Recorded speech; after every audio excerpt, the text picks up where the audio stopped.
బిగ్గరగా నోరు తెరిచి హల్లెలూయా హల్లెలూయా హల్లెలూయా ఓహో ఆరాధన అంటారా? పురుషులు చేతులెత్తి, స్త్రీలు కళ్ళు మూయి అను హల్లెలూయా హల్లెలూయా. ఆరాధించెదము యేసయ్య నామమును పరిశుద్ధ సంగముగా అన్ని వేళలా మేము. అవును ప్రభువా, అన్ని వేళలా మేము మిమ్మల్ని ఆరాధిస్తాం తండ్రి. పరిశుద్ధ సంఘముగా మిమ్మల్ని ఆరాధిస్తాం తండ్రి. సంఘమంతటిగా ఈ ఆదివారం మే నెల క్షమించండి తండ్రి, మార్చి నెల మొదటి ఆదివారం మీ సన్నిధిలో మేమందరం కూడుకొని మిమ్మల్ని ఆరాధించి స్తుతించి కీర్తించి నిలవబడి ప్రభుగా మిమ్మల్ని గౌరవించి సన్మానించి దేవా కీర్తించి మా బలమంతటితో మా నోటితో మనసుతో హృదయంతో దేవా మిమ్మల్ని స్తుతించే కృపించినందుకు మీ నామానికి కృతజ్ఞతాస్తుతులు.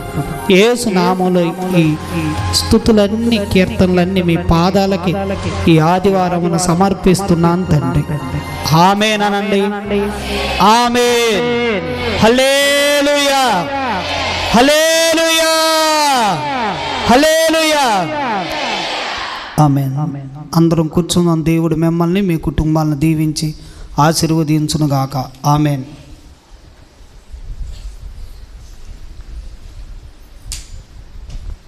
స్తుతి స్తోత్రం.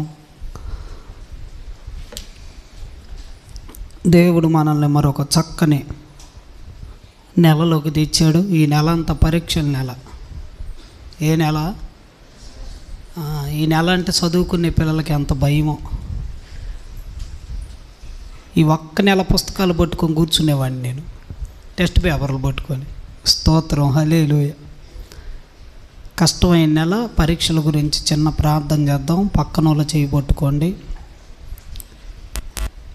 అవి ఇవ్వటండి, హాల్ టికెట్లు ఎడదండి. పక్కన వాళ్ళు చేయి పట్టుకోమంటే నాకెళ్ళి చూస్తారు తల్లులారు. ఎవరుంటే వాళ్ళు చేయి పట్టుకోండి. లాగి పడేశారు. ఇట్లా పట్టుకో. తండ్రి మీ నామాన్ని బట్టి అయ్యా స్తోత్రాలు అనండి. స్తోత్రాలు చెప్పండి. యేసయ్యా. నోరు తెరిచి ప్రార్థన చేయండి. కళ్ళు మూయండి. యేసయ్యా అనండి. ప్రభువా తండ్రి, ఈ 2025వ సంవత్సరం బిడ్డలందరూ కష్టపడి చదివిన ప్రభువా ఫలితాలు ప్రభువా వచ్చేలా సహాయం చేయండి. హాల్ టికెట్లు ఇచ్చినందుకు స్తోత్రాలు. బిడ్డల్ని ఎగ్జామ్స్కు సిద్ధం చేస్తున్నందుకు స్తోత్రాలు. చెల్లెమ్మలు తమ్ముళ్ళు అందరినీ కాపాడండి. మా బిడ్డలు చదివి ప్రభు ఎగ్జామ్స్కి వెళ్తున్నారు, సహాయం చేయండి. మెమరీ పవర్ని ఇవ్వండి, జ్ఞాపక శక్తిని ఇవ్వండి. పరిశుద్ధమైన దేవుడు మీరు ఆశీర్వదించండి, కృపతో నింపండి. మా బిడ్డల ప్రభుగా నీ బిడ్డలయ్యా దేశాన్ని ఏలుబడి చేసే వాళ్ళుగా మారాలయ్యా, అధికారులు అవ్వాలయ్యా, ఆశీర్వదించండి అయ్యా, చదువులో దీవించండి, మంచి ఆరోగ్యాలు ఇవ్వండి బిడ్డలకి, రాకపోకల్లో దోతలు ఉంచండి. ఎగ్జామ్స్ రాస్తున్న బిడ్డలందరికీ తోడుకొనండి అయ్యా. 10th క్లాస్ వాళ్ళకు తోడుకొనండి, ఇంటర్మీడియట్ వాళ్ళకి తోడుకోండి, డిగ్రీ వాళ్ళకు తోడుకొనండి ప్రభువా. ఫస్ట్ నుంచి ప్రభువా 10th దాకా ఉన్న బిడ్డలకు తోడుకొనండి, నర్సింగ్ వాళ్ళకు తోడుకొనండి, అందరికి తోడుగా ఉండండి. యేసయ్యా సహాయం చేయండి, గుప్పిళ్ళు ఇప్పండి, బిడ్డలకు జ్ఞానం ఇవ్వండి, దీవించండి, ఆశీర్వదించండి. యేసు నామములో దీవిస్తున్నాను తండ్రి. ఆమేన్. ఆమేన్ అనండి.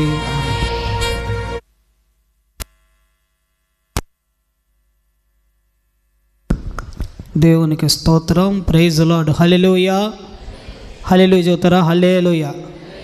దేవుని వాక్యాన్ని విందాం. ఈరోజు ఆజ్ఞలు ఏమి లేవు కానీ ఈరోజు ఫ్రీడమ్, మీకు స్వేచ్ఛ వచ్చింది. పక్కకి వెళ్దాం కొంచెం. అప్పుడప్పుడు మసాలా పడాలి, ఒట్టి కూరలు తింటే బాగోదు.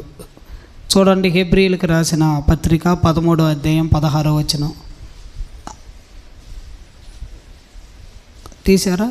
కొంచెం వెనక్కి జరగండి, వాళ్ళకి వెడంగా కొంచెం జరిగితే మీకు వెడంగా జరగండి, అప్పుడు మీకు ఈజీగా ఉంటుంది.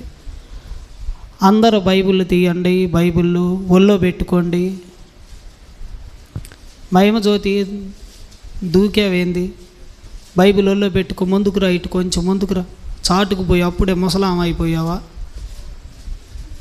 అడుగుచ్చు. హెబ్రీయులకు రాసిన పత్రిక, ఫ్రాంక్లిన్, ఉపకారమును ధర్మమును చెయ్య మరిచిపోకండి. Do not forget. దేవుడు అపోస్తులుడైన పౌలు ద్వారా హెబ్రీ సంఘానికి యేసు ప్రభు రక్తంతో కడగబడి పరిశుద్ధపరచబడిన సంఘానికి రాస్తూ ఈ మాట అంటున్నాడు. ఏమంటున్నాడంటే, ఉపకారమును ధర్మమును చెయ్య మరిచిపోకండి. ఆమేన్. హల్లెలూయా. ఈ వారంలో, గడిచిన వారంలో ఆల్ నైట్ ప్రేయర్కి చాలామంది వచ్చారు. మీరు పడిన ప్రయాస వ్యర్థం కాదు, కష్టపడ్డారు. కొంచెం ఆయన భాష అర్థం కాల మనకి. ఆ రాయలసీమ వాళ్ళు అంతే మాట్లాడతారంట, నత్తిగా మాట్లాడుతున్నట్టున్నారు. తర్వాత రాత్రి ఇంటికి వెళ్ళి మీ మాటలు అర్థం కావట్లేదన్న మాకు అని చెప్పి కొన్ని విషయాలు పంచుకున్నా. మా భాష అంతే బ్రదర్ అన్నాడు.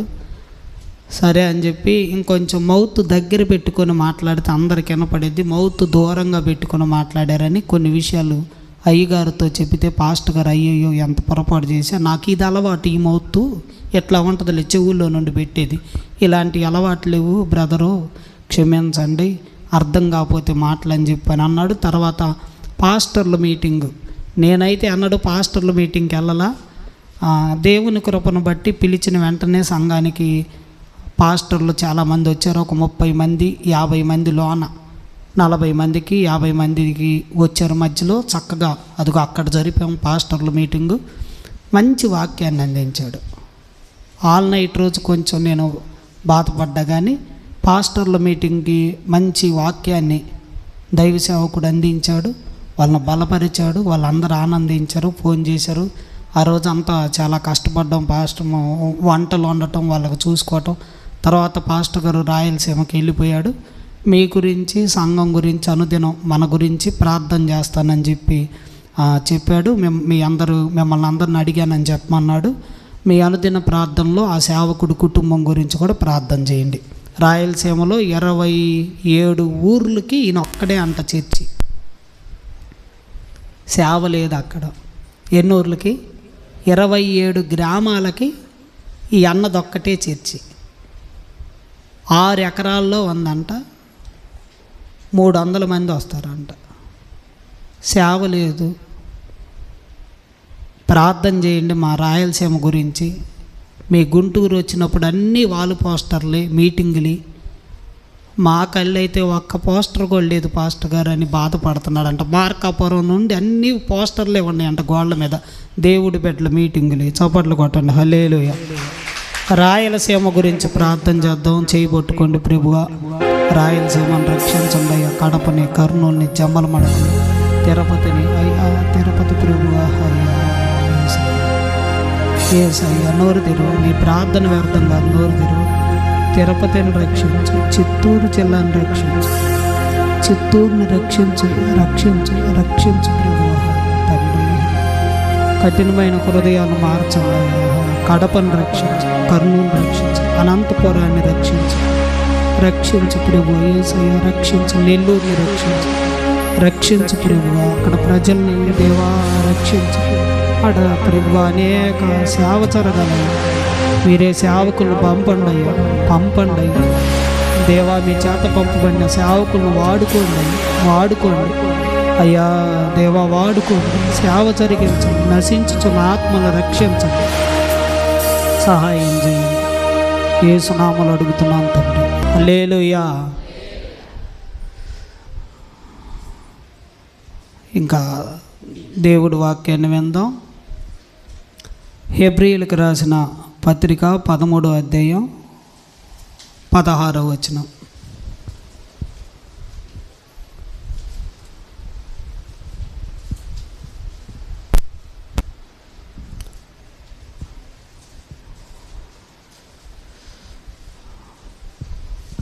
చదువుతారా? ఉపకారమును ధర్మమును చెయ్య మరిచిపోకండి. అంటే మనం మరిచిపోకూడదంట. ఏం చేయటం?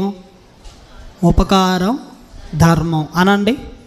సంఘం అంట, నేనైనా సేవకుడినై నేను, మీరు, మనమందరం అంట ఉపకారం చేయటం మరిచిపోకూడదు.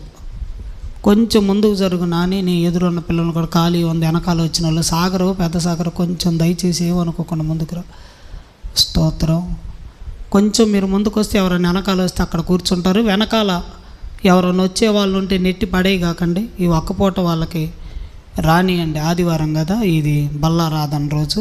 ఇక రేపటి నుండి మళ్ళీ అన్ని క్రమశిక్షణలోకి వెళ్ళిపోతాయి. చూడండి, దేవుని వాక్యం అంటుంది మనం మర్చిపోకూడదంట. ఏమేం చేయాలంట సంఘం? ఉపకారం అనండి. ఏంటిది? ఉపకారం. ఉపకారం. 2 ధర్మం. రెండోది ఏంది? ధర్మం. ధర్మం. ధర్మం.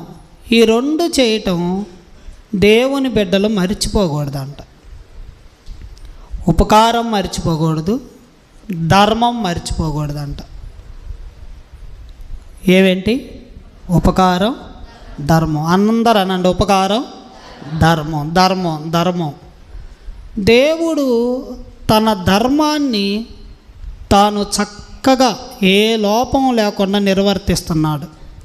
దేవుడు ఆదిలో సృష్టి చేశాడు. సృష్టి ధర్మం ఉంది. పగలవుతుంది, రాత్రి అవుతుంది. మీరు అనరా? పగలవుతుంది, సృష్టి ధర్మం జరుగుతుందిగా. ఎండాకాలం వస్తుంది, వానాకాలం వస్తుంది, శీతాకాలం. దేవుడు తన ధర్మాన్ని జరిగిస్తున్నాడు. వర్షాలు కురిపిస్తున్నాడు, మంచు కురిపిస్తున్నాడు. ఇన్ని సంవత్సరాలైనా, వేల సంవత్సరాలైనా దేవుని ధర్మం భూమి మీద జరుగుతూనే ఉంది. సృష్టి ధర్మం. ఆయన 6 రోజుల్లో సృష్టిని చేశాడే, 7వ రోజు విశ్రాంతి తీసుకున్నాడే. ఆ 6 రోజులు సృష్టి ధర్మం. భూమి ఉన్నంతకాలం, శీతోష్ణ స్థితిలో ఉన్నంతకాలం దేవుడు జరిగిస్తానే వస్తున్నాడు. గాలి వేస్తానే ఉంది. ఆయన ధర్మం. ఎప్పుడు ఆయన ఆక్సిజన్ అలా పట్టుకోవాలి, గాలిని ఆపల. ఆపితే 5 నిమిషాల్లో మొత్తం ప్రపంచం అంతా శవాలై పడిపోతాం. ఆయన కనుక నలుదిక్కుల దూతలు, ప్రకటన గ్రంథంలో నలుదిక్కుల 4 దిక్కులుండి గాలి వీచకుండా పట్టుకుంటే అంటే ఆ దినాన అదొక శ్రమ. అప్పుడు గాలి ఆడదు. దేవుని ధర్మం అంతా జరుగుతూనే ఉంది. పుట్టేవాళ్ళు పుడుతున్నారు, చనిపోయేవాళ్ళు చనిపోతున్నారు. విత్తనాలు విత్తితే దేవుడు వాటికి మంచి ఫలాలు ఇస్తున్నాడు. పంటలు పండుతున్నాయి. దేవుని ధర్మం ఇది. నదులు ప్రవహిస్తున్నాయి. దేవుని ధర్మం. సముద్రం పొంగుతుంది, ఆగుతుంది, ముందుకు రాలేకపోతుంది. అప్పుడప్పుడు వచ్చింది, ఒకసారి వచ్చింది సునామీ. దేవుని ధర్మం అంతా జరుగుతుంది. దేవుడు తన ధర్మం అంతా జరిపిస్తున్నాడు భూమి మీద. పరలోకము నుండి దేవుడు రేయింబగళ్ళు ఆయన తన కనుదృష్టి ఈ భూమి మీద ఉంచి జరగాల్సినవి అన్నీ జరిగిస్తున్నాడు. హల్లెలూయా. స్తోత్రం చెబుతారా? హల్లెలూయా.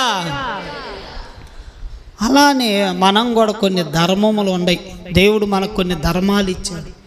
కొన్నిసార్లు మనం అంటాం, ఇది నీకు ధర్మం కాదంటాం, ఇది నీకు న్యాయం కాదంటాం. కొన్ని ధర్మాలు సంఘంగా మనం చేయాల్సిన కొన్ని ధర్మాలు ఉన్నాయి.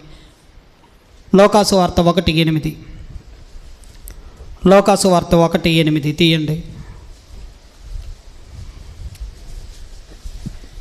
తీశారా? లోకాసు వార్త 1:8. జకరియా తన తరగతి క్రమం చొప్పున దేవుని ఎదుట యాజకదారము జరిగిస్తున్నాడంట. అమ్మ నా కళ్ళు చూడండి. ఇక్కడ ఒకటి యాజక ధర్మం రాసుకోండి. చాలా ధర్మాలు ఉన్నాయి. మొత్తం ఈరోజు మీకు 10 ఉన్నాయి. 10 ధర్మాలు చెబితే కానీ బయటికి వెళ్ళరు మీరు. ఒకటి యాజక ధర్మం అనండి. అనండి అందరూ. అరే ఎండగోళ్ళు లేదుగా. చేలో అయితే నేను ఇక్కడ ప్రార్థన చేస్తాను, రోజు ఉదయం పూట కూర్చుని, వామ్మో చేలో మీరు ఎలా ఉండారో అని అల్లాడిపోతున్నా. ఎర్రని ఎండ పడతా ఉంటుంది కదా, ఎండ పెరిగింది, బాధపడతా ఉంటున్నా. ఇక్కడ ఎండ ఏమి లేదు కదా, మీ నెత్తి మీద ఎండ ఏమి లేదు. మరి చక్కగా మీరు కూర్చొని చెప్పండి యాజక ధర్మం అని అనండి. 1వ ఏళ్ళదేనండి యాజక కొత్త నిబంధన ప్రకారం మనం అందరం రాజులైన యాజక సమూహం. ఇక్కడంతా ఒక వ్యక్తి కనపడుతున్నాడు. లోకాసు వార్త 1:8. అతని పేరు జకరియా, అతని భార్య పేరు ఎలిజబెత్. అతని భార్య అహరోను కుమార్తెల్లో ఒకటి. జకరియా అబియా తరగతిలో, లేవి గోత్రంలో అబియా తరగతిలో ఉన్న ఒక యాజకుడు. వాళ్ళిద్దరంట దేవుని ఎదుట నీతిమంతులుగా ఉన్నారు. భార్యాభర్తలు ఇద్దరు, వాళ్ళిద్దరూ దేవుని యందు నిందారహితులుగా ఉన్నారు. దేవుని ఎదుట మంచివారిగా ఉన్నారు. వాళ్ళు ఇద్దరు దేవుని ఎదుట యాజక ధర్మం చేస్తున్నారు. ఆయనకి తన యాజక ధర్మం చొప్పున దేవాలయంలో ధూపం వేయటానికి వంతు వచ్చిందంట. యాజకుడు గురించి నేను మీకు చాలా వాక్యాలు చెప్పుకుంటూ వచ్చాం. దేవుడు చాలా విషయాలు సంఘానికి నాకు మీకు బయలుపరిచాడు. 30 ఏళ్ళ నుండి 50 ఏళ్ళ దాకా ఖచ్చితంగా యాజకుడు యాజకత్వం చేయాలి. అతని కష్టమున్నా, నష్టమున్నా, బాధున్నా, ఇరుకున్నా, నిందున్నా, అవమానమైన, ఉమ్మూసినా, ఏం చేసినా, తిట్టుకుంటున్నా, ఏం చేసినా యాజకుడు తన ధర్మం చేయాలి. జకరియా ఎలిజబెత్తులు బహుకాలం గడిచిన వృద్ధులయ్యారు. వాళ్ళు ముసలోళ్ళు అయ్యారు. వాళ్ళకి పిల్లలు లేరు. దేవుడు పిల్లలు ఇవ్వాల యాజకుడికి. ఇది చూడండి అసలు ఆశ్చర్యం.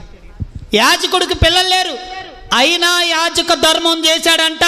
ముగిసే అంతవరకు చేశాడంట. చప్పట్లు కొడదాం హల్లెలూయా. ఎంతవరకు? వృద్ధులైనా కానీ తాను దేవుడు కొరకు తాను దేవుడు తనని యాజకుడిగా పుట్టించాడు కాబట్టి, లేవి గోత్రంలో పుట్టించాడు కాబట్టి, తన భార్య అహరోను కుమార్తెల్లో ఒకటి కాబట్టి వాళ్ళిద్దరు దేవుని ధర్మం, యాజక ధర్మం చేశారు.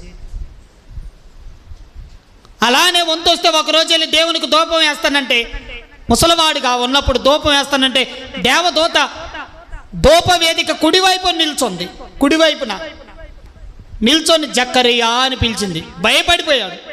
భయపడకు అని చెప్పింది. నీ ప్రార్థన వినబడింది అని చెప్పిందండి. చప్పట్లు కొడతాం గట్టిగా హల్లెలూయా. గట్టి కొట్టాలి, చప్పట్లు గట్టి కొట్టండి. జకరియాతో దేవుని దూత ఏమందండి?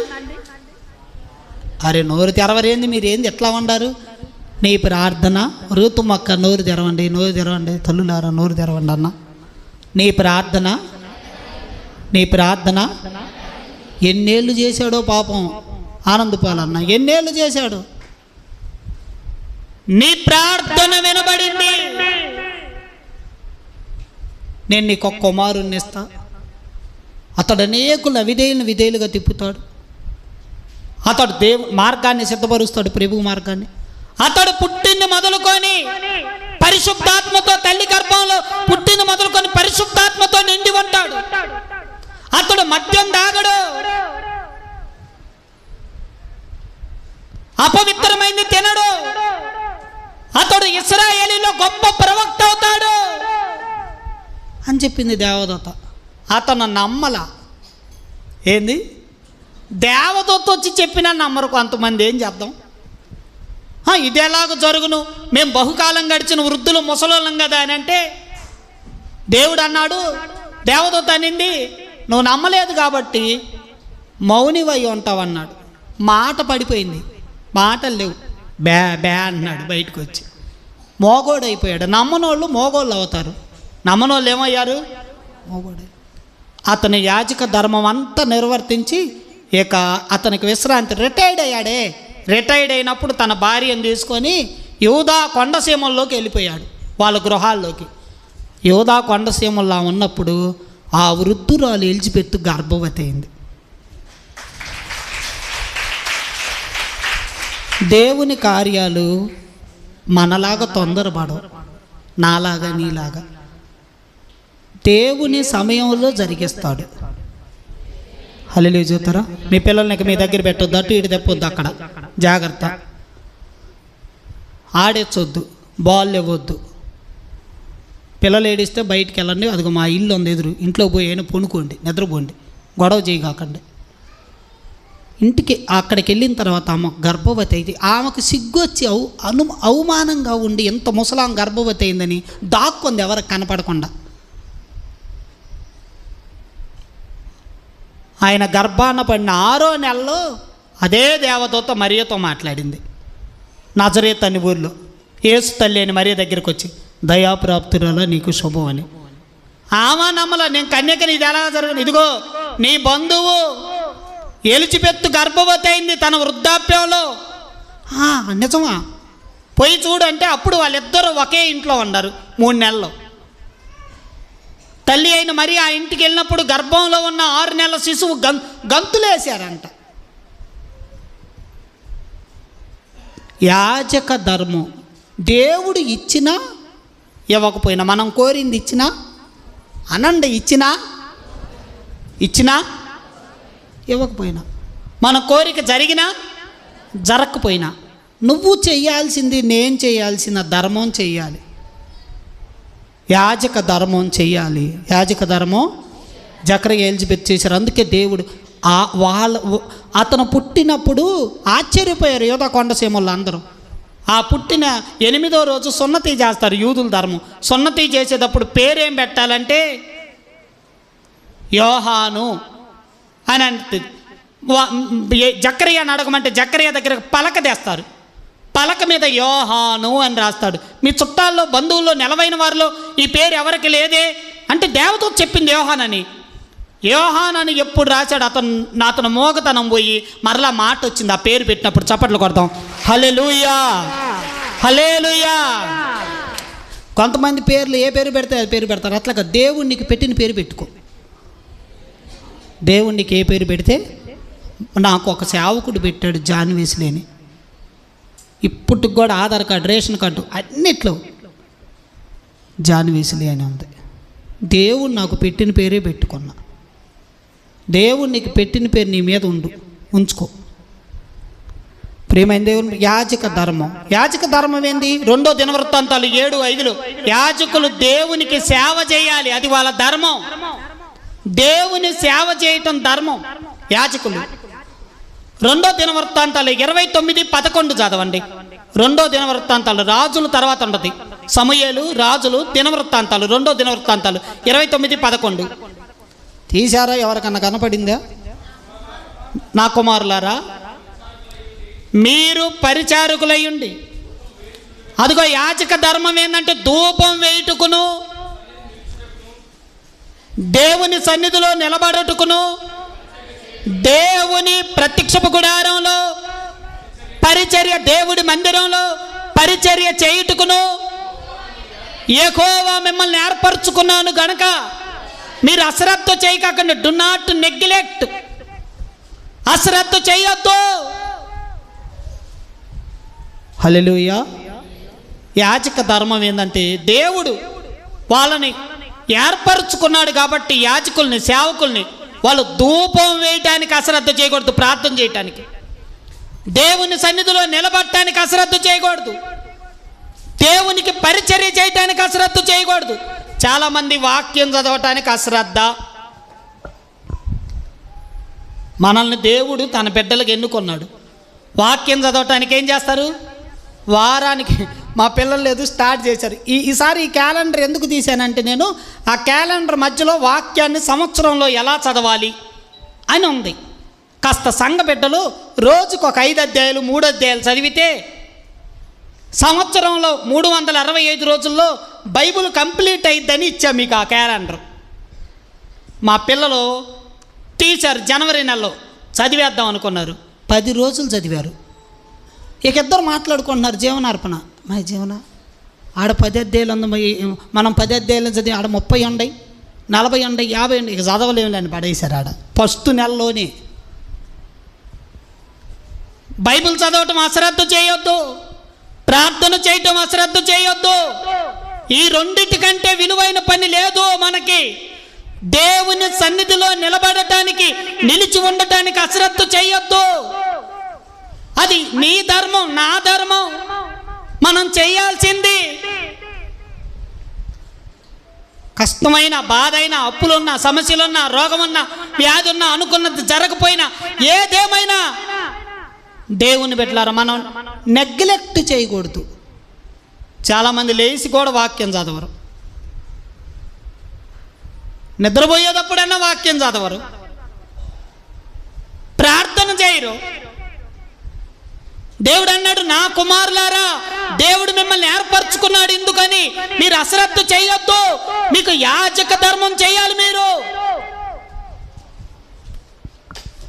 జకర్యా, ఎలిజబెత్ వృద్ధులైనా కానీ, బిడ్డలు పుట్టకపోయినా కానీ వాళ్ళు యాజక ధర్మం చేశారు దేవుడికి.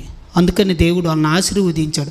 అన్యాయం చేయుటకు దేవుడు నరుడు కాదు. హల్లెలూయా. రెండోది ఎఫెసీ 4:13. ఎఫెసీ 4:13 తెస్తారా? బైబిల్ ఉన్నవారు త్వరగా చదవాలి, ఫాస్ట్గా. ఎఫెసీ 4:13 దగ్గర ఉన్న వాళ్ళు కూడా చదవండి.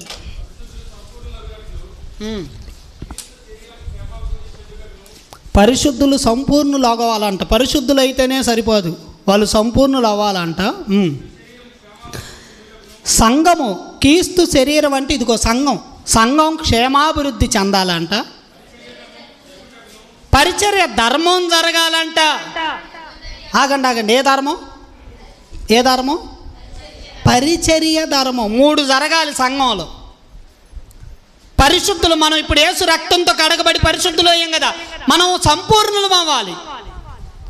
మనకి సంఘానికి క్షేమాభివృద్ధి జరగాలి, పరిచర్య ధర్మం జరగాలి. అందుకని అంట దేవుడు సంఘంలో అపోస్తులుని, ప్రవక్తలని, సువార్తికులని, కాపర్లని, ఉపదేశకుల్ని నియమించాడంట. అమ్మా ఎవరన్నండి? చెప్పలేరు కదా, ఇన్ని కష్టం కదా. అనండి అపోస్తులు అనండి. అయ్యా అనండి అపోస్తులు అనండి. అపోస్తులు ఉన్నారు, దొంగ అపోస్తులు కూడా ఉన్నారు. బైబిల్లో దొంగ అపోస్తులు కాదు, మంచి అపోస్తులు ఉన్నారు. దేవుడి చేత పంపబడిన వాళ్ళు ఉన్నారు, దేవుడు పంపిన వాళ్ళు ఉన్నారు, దేవుడు పిలుచుకున్న వాళ్ళు ఉన్నారు, దేవుడి కొరకు త్యాగం చేసిన వాళ్ళు ఉన్నారు. అపోస్తులు, ప్రవక్తలు ఉన్నారు, సువార్తికులు ఉన్నారు, కాపర్లు ఉన్నారు. నేను కాపర్ని. ఉపదేశకులు ఉన్నారు. అప్పుడప్పుడు ఆల్ నైట్లకు వచ్చి సేవకులు ఉపదేశం చేస్తున్నారు. ఉపదేశకులు ఉన్నారు. వీళ్ళని దేవుడు ఎందుకు నియమించాడంటే సంఘం క్షేమాభివృద్ధి జరగటానికి, పరిశుద్ధులు సంపూర్ణులు అవటానికి, పరిచర్య ధర్మం జరగటానికి. ఏ ధర్మం జరగాలంట? 1 యాజక ధర్మం, 2 అక్కమక్క. 1 యాజక ధర్మం, 2 పరిచర్య ధర్మం. 2 ఏళ్ళు తీయండి. పరిచర్య ధర్మం అనండి. పరిచర్య ధర్మం. పరిచర్య. చాలామంది పరిచర్య అంటే దొంగలండి. పరిచర్య చేయండి అంటే దొంగలుగా ఉంటారు, పరిచర్య చేయరు. బైబిల్లో యెహోషువ మోషేకు పరిచారకుడు అని ఉంది. ఎలీషా ఏలియాకు పరిచారకుడు అని ఉంది. 12 మంది శిష్యులు యేసు ప్రభువుకు పరిచారకులని యోహాను సువార్త 2వ అధ్యాయంలో నీళ్లు ద్రాక్షారసంగా మార్చినప్పుడు తల్లి అయిన మరియా ఆ పరిచారకులకు చెప్పిందంట, 6 రాతి బాణంలో నీళ్లు పోయమని, బోధకుడు నీకు చెప్పినట్లు చేయమని. పరిచారకులు అని ఉంది. యేసు ప్రభు బైబిల్లో ఏమన్నాడంటే, నేను పరిచర్య చేయటానికి వచ్చా, అనేకులకు ప్రతిగా విమోచన క్రయధనంగా నా ప్రాణాన్ని అర్పించటానికి వచ్చా, పరిచర్య చేయటానికి వచ్చానన్నాడు. పరిచర్య ధర్మం చేస్తున్నావా? రక్షించబడ్డావు, బాప్తీసం పొందావు, చర్చికి వెళ్తున్నావు, ఇంట్లో ధర్మం ఉంది. లేచి స్త్రీలు ఏం చేస్తారు? ఇల్లు చెప్పండి, ఊడుతారు. ఓడవపోతే తల్లి ఏమనిద్ది? గాడిదెద్దులాగా ఉండవు పని అనిద్ది.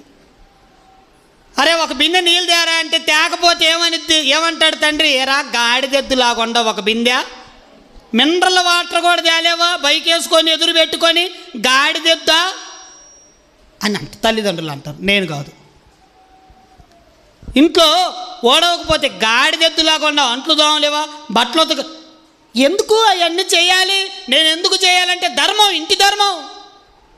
చాలామంది రక్షించబడిన సంఘములో పరిచర్య ధర్మం చేయరండి. మొదట్లో భలే చేస్తారు, తర్వాత కనపడరు.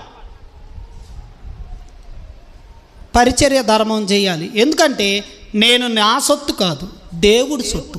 నువ్వు నీ సొత్తు కాదు, దేవుడి సొత్తు. విలువ పెట్టి కొనబడ్డావు.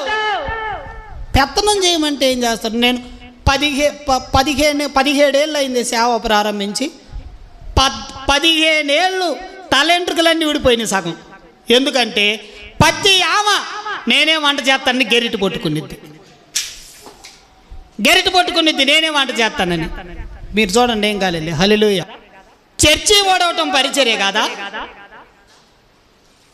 అది ఒక ఆమె అక్క పరిచర్య ఉందరా అక్క అంటే వచ్చింది. కూరగాయలు పోయి అక్క అంటే కూరగాయలు కొత్తంటే ఎవరన్నా వచ్చి ఇంకొక అక్క గెరిట తిప్పుతా కూర ఇలా టేస్ట్ వస్తే అలా ఉప్పేసిన నేను కూరగాయలు పోయాలి అదేమో అంటుండాలా. నేనేం సీపు అనుకునేది. ఏమండి ఎన్ని గొడవలంటే జుట్టు ఊడిపోయింది సగం మోసే కూడినట్టు. తీసి వంటలు తీసి అవతల పడేసా. వంటొద్దు ఏమొద్దు నాయన అని. అరే కూరగాయలు కోయమంటే తప్పే. పరిచర్య చేయ ఉదయం నన్ను మధ్యాహ్నం ఎందుకు పిలిచామంటారు? సరే అని సాయంత్రం పిలిస్తే అందరూ పోయిన తర్వాత నన్ను పిలిచాను. ఉదయం పిలిస్తే నేనే వండానా అంటావు. ఇంకేం చేయాలి? ఎప్పుడు పిలిస్తే నోరు మూసుకొని పరిచర్య చేయక.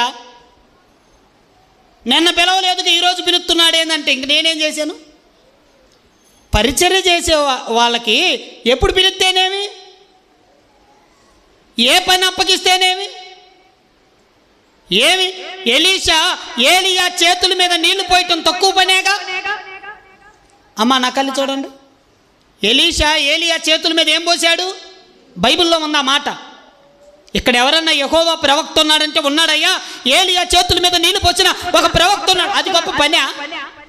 ఎంగిలి చేతుల మీద నీళ్లు పోసాడంట. ఏంది? ఎంగిలి తిన్నా ఎంగిలి చేతులు కడుక్కోలేడు ఏలియా? ఎంగిలి చేతులు కడుక్కోలేడా ఏలియా? అంత పరిచర్య చేసినోడు ఉన్నాడని పాత నిబంధనలో ఎలీషా గురించి చెప్పారండి. సాక్ష్యం చప్పట్లు కొట్టండి. హల్లెలూయా. పరిచర్య చేయమంటే ఏమండి ఎన్ని గొనుగుల్లో ఎన్ని సనుగుల్లో ఇశ్రాయేలీలు గొనిగినట్టు సరిగినట్టు వాళ్ళని పిలుస్తాడు మమ్మల్ని పిలవండి, వీళ్ళని పిలుస్తాడు మమ్మల్ని పిలవండి. ఆమె చేసేదేంది ఏమ చేసేదేంది? ఎన్ని సనుగుల్లో ఎన్ని గొనుగుల్లో. నాకు అనిపించింది మోసేలాగా 6 లక్షల మందిని పట్టుకొని వంటలు వండుకొని మన్నాను కురిపించుకొని ఏమండి ఆ పూరేడు పెట్లు పెట్టి వాళ్ళు తిట్టి వీళ్ళు తిట్టి ఈ దెబ్బలన్నీ తినే కంటే ఏలియాలాగా ఒంటరిగా కెరీతు వాగు దగ్గర ఆ దేవుడు పంపించిన రొట్టె మొక్క ఏదో ఒకటి ఆ ఒక్క మొక్క తిని ఏలియాలాగా దేవదూతలు వచ్చి రథాలు వచ్చి ఆరోగ్యమై వెళ్తామే గొప్ప అనుకున్నా. చప్పట్లు కొట్టండి గట్టిగా, కొట్టు గట్టిగా. హల్లెలూయా. మోసే వెళ్ళలేకపోయాడు. 6 లక్షల మంది సంఘాన్ని నడిపించిన నాయకుడు వెళ్ళలా. చాలామంది అంటారు ఆడ 6 లక్షలు వచ్చారు 7 లక్షలు వచ్చారు. ఇవాళ వెళ్ళరు. ఎందుకంటే ఇక్కడ మనకే ఎంత జుట్టు ఊడిందో వాళ్ళకి ఎంత ఊడిద్దో. మరి అంతమందిని మెయింటైన్ చేయాలంటే ఉండిద్దా? చెప్పాడు మోసేతో, ఇదిగో మోసే నీకు కానాని లేదు. ఎందుకు లేదు? నువ్వు కోపడ్డావు. మరి కోపడ్డానంటే కారణం ఎవరు? వాళ్ళు ఇసికించారుగా. అయినా నువ్వు కోపడకూడదు, అందుకని నీకు వాగ్దాన భూమి లేదు. అయ్యా ఇదేముందయ్యా, మోసేకు వాగ్దాన భూమి లేదు. పరిచర్యకులు ఎంత నమ్మకంగా ఉండాలండి. పరిచర్య చేసే వాళ్ళు ఏం ఆశించాలి? దేవుడిచ్చే ప్రతిఫలాన్ని ఆశించాలి. చప్పట్లు కొట్టండి. లేజేవనాలి.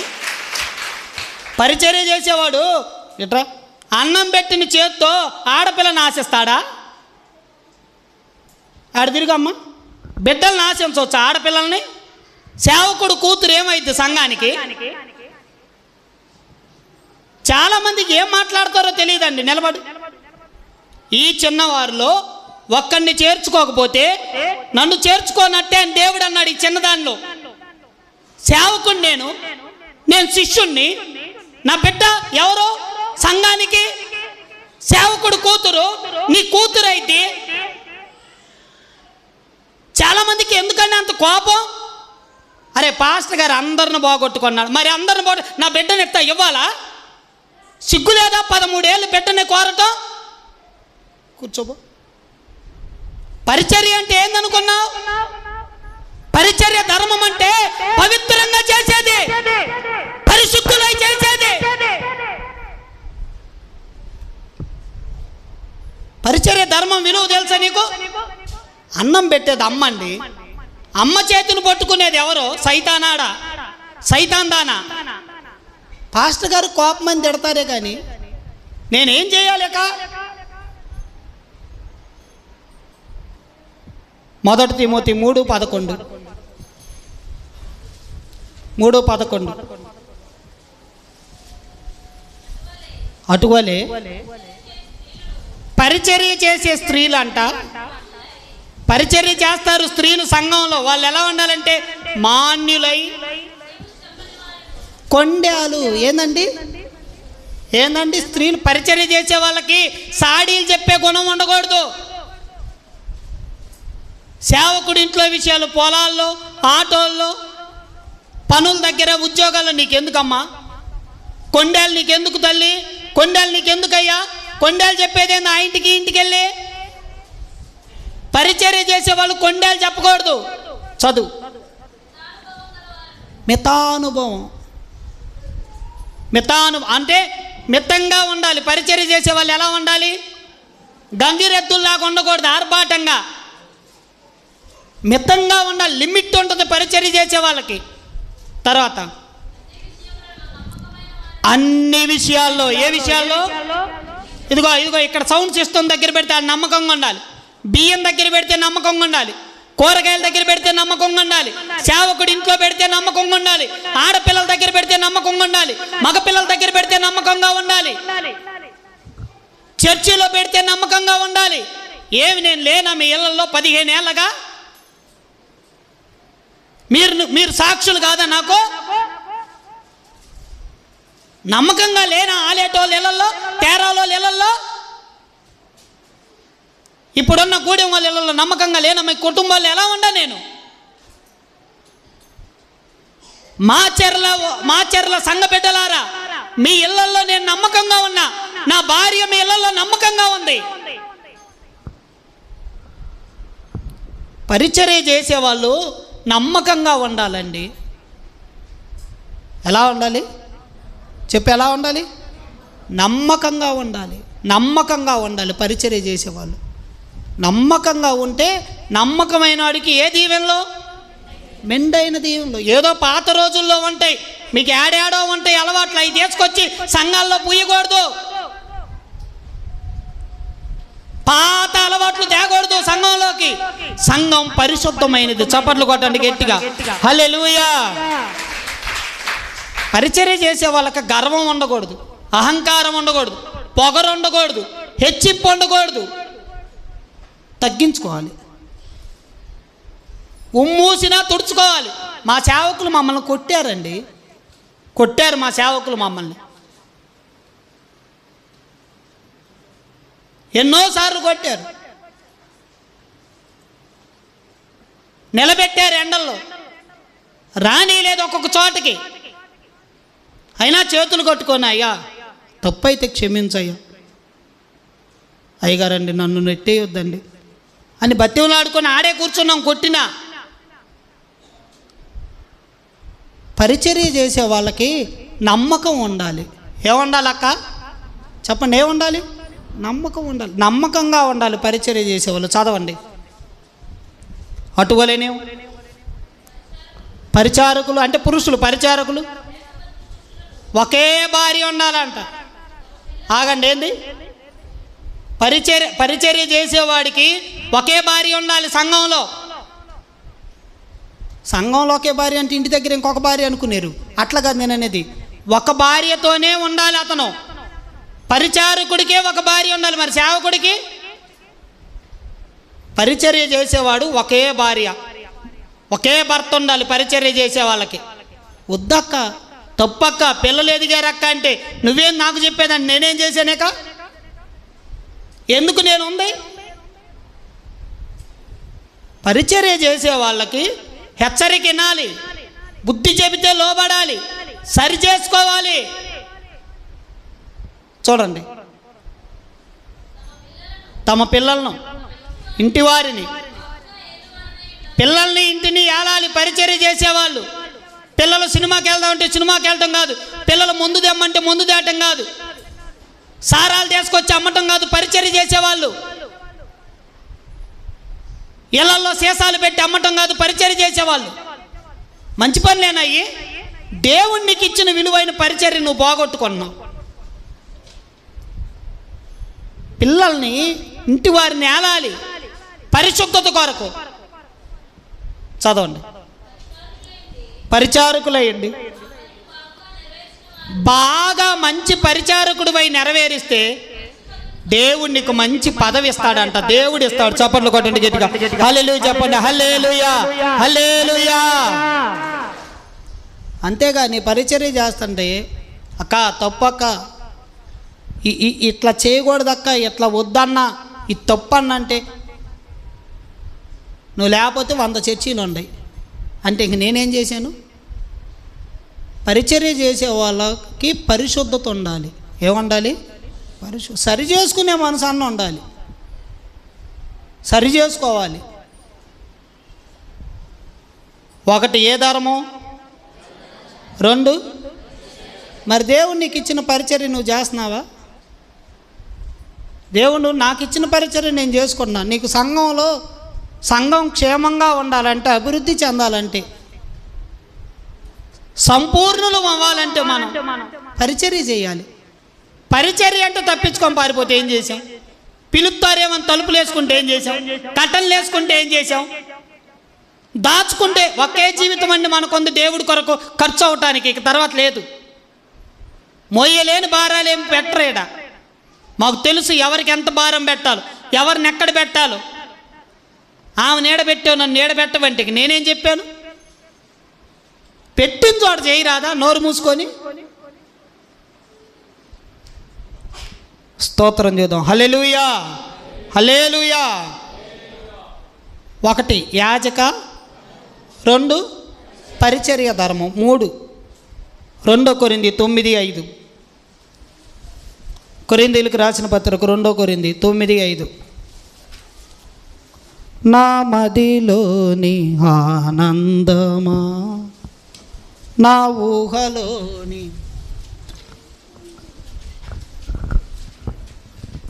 నా ఏకాంతములో స్నేహమా, రాగమా, యేసయ్యా నే పాడుతున్నా, యేసయ్యా నే నమ్ముతున్నా, యేసయ్యా నే పాడుతున్నా, యేసయ్యా నే నమ్ముతున్నా, నే కోరుకున్నది పొందుకుంటానని, నువ్వు ఏ రోజు నన్ను దాటిపోలేదని, నే కోరుకున్నది పొందుకుంటానని. పాడు. నువ్వు ఏ రోజు నన్ను దాటిపోలేవని, నా మదిలోని ఆనందమా, నా ఊహలోని ఆశ్చర్యమా, నా ఏకాంతములో స్నేహమా, నా అనుభవాలలో అనురాగమా. చప్పట్లు కొడతావా? చప్పట్లు కొడతండి. కొడతావనండి. రెండోసారి పాడండి. నా నడకలోని అడుగు ఉందని, నా శ్వాస కేవలం నీ కృప మాత్రమేనని, నా నడకలో నీ అడుగు ఉందని, నా శ్వాస కేవలం నీ కృప మాత్రమేనని, నువ్వు లేకుండా నా పయనం సాగదని, నీ స్మరణ లేని నా ఊపిరి వ్యర్థమని, నీవు లేకుండా నా పయనం సాగదని, నీ స్మరణ లేని నా ఊపిరి వ్యర్థమని తెలుసుకున్నానయ్యా.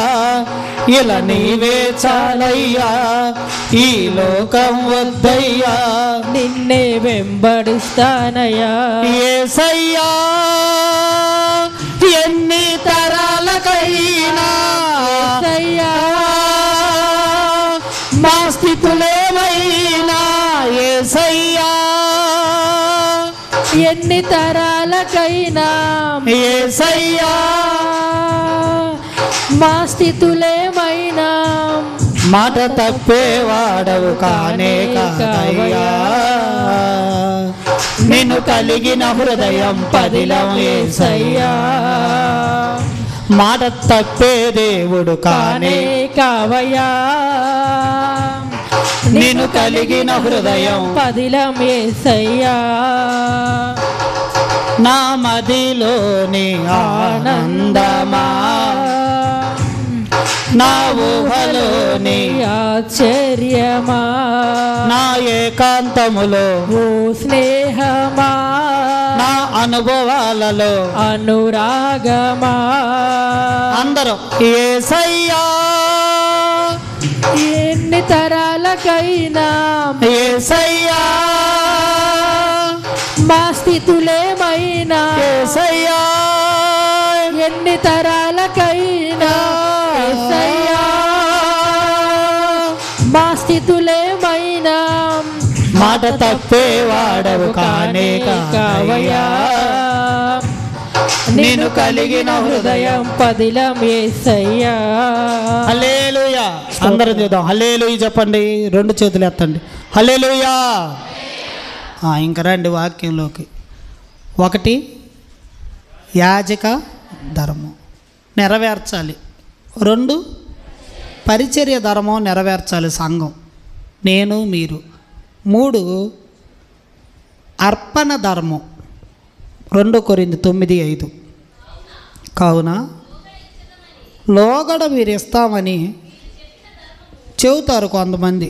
అన్నయ్య కానికెత్తాను అన్నయ్య,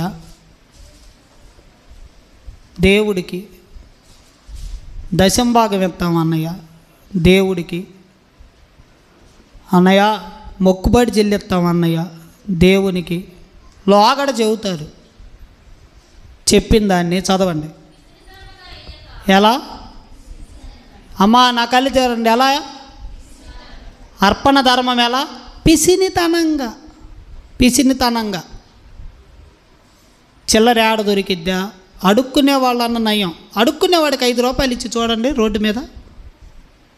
పాస్టర్ గారు కోపం వచ్చింది అంటున్నారు కానీ నిజంగా చెప్పు, నేనే వండా ఆ రోజు అమృత స్వీట్ షాప్ ఎదురు పిల్లకి లడ్లు తేటానికి సంఘానికి పంచడానికి వెళ్తే ఒక ఆమె బిడ్డను ఎత్తుకొని వచ్చింది. 2 రూపాయలు ఇస్తే తీసుకుంటుందా? కనీసం అటు ఇటు కాని వాళ్ళన్న తీసుకుంటున్నారా? 5 ఇల్లులు కట్టారంట వాళ్ళు, ఇప్పటికి రూపుల ఇల్లు కూడా కట్టారంట వాళ్ళు. వాళ్ళకున్న టీము ఎవరికి లేదు. నెహ్రూ నగర్ బోర్డు మీద కట్టారంట, పక్క బోర్డు మీద కట్టారంట, ఏడ కట్టారంట. పాస్టర్ గారు ఒక సంఘం కట్టాలకి అయిపోయింది మన పరిస్థితి. వాళ్ళు 5 ఇల్లు కట్టారంట. బెటాలియన్ వాళ్ళు తీసుకుంటారు 5 రూపాయలు ఇస్తే. బావా తీసుకుంటారా? 10 రూపాయలు అడుక్కునేవాడికి చినిగిన నోటు ఇస్తే తీసుకుంటారా? చినిగిన నోట్లు బాగా నలిపిని పనికిరాని. ఎంత వాక్యం చెప్పినా నీకు సంఘం ఎలా క్షేమాభివృద్ధి అయింది, ఎలా సంపూర్ణమైద్ది? నీ అర్పణ ధర్మం ఎక్కడ? పిసినితనం దేవుడి దగ్గర. పిసినితనంగా ఇవ్వక, కొంచెముగా ఇవ్వక, సనుక్కుంటా ఇవ్వక, బలవంతంగా ఇవ్వక, దేవునికి అర్పించేది ఎలా ఇవ్వాలి? ధారాళంగా. చప్పట్లు కొట్టండి గట్టిగా. ఎందుకో తెలుసా? దేవుడు వాక్యం చెబుతుంది, దేవుడు ఉత్సాహంగా ఇచ్చువాడిని ప్రేమిస్తున్నాడు అంట. చప్పట్లు కొట్టండి హల్లెలూయా.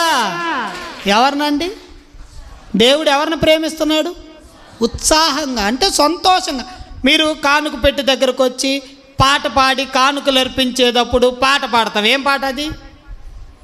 నీ ధనము నీ ఘనము ప్రభు యేసుదే, నీ దశమా భాగము నీయ వెనుది పాడి పంటలు ప్రభువు నీకీయగా, కూడు గుడ్డలు నీకు దయచేయగా అని పాడుతున్నాం మనం. పాడి పంటలు ఇచ్చాడు, కూడుగుడ్డ ఇచ్చాడు, నీడ ఇచ్చాడు. దేవుడికి నువ్వు ఇచ్చేటప్పుడు సొనుక్కుంటా గొనుక్కుంటా పిసినితనంగా ఆమె ఎంత వేస్తుంది, ఈయన ఎంత వేస్తున్నాడు, వెనకాల ఆమె ఎంత వేస్తుంది. 10 రూపాయలు తీసి చర్చికి వచ్చేటప్పుడు వరే నా 5 రొళ్ళు తేండ్రని 2 రూపాయల పిల్లలు వాళ్ళకి ఇచ్చి 2 రూపాయలు నీకు ఒక 10 దాన్ని తీసుకొచ్చి వేసి ఏమన్నా వస్తుందా?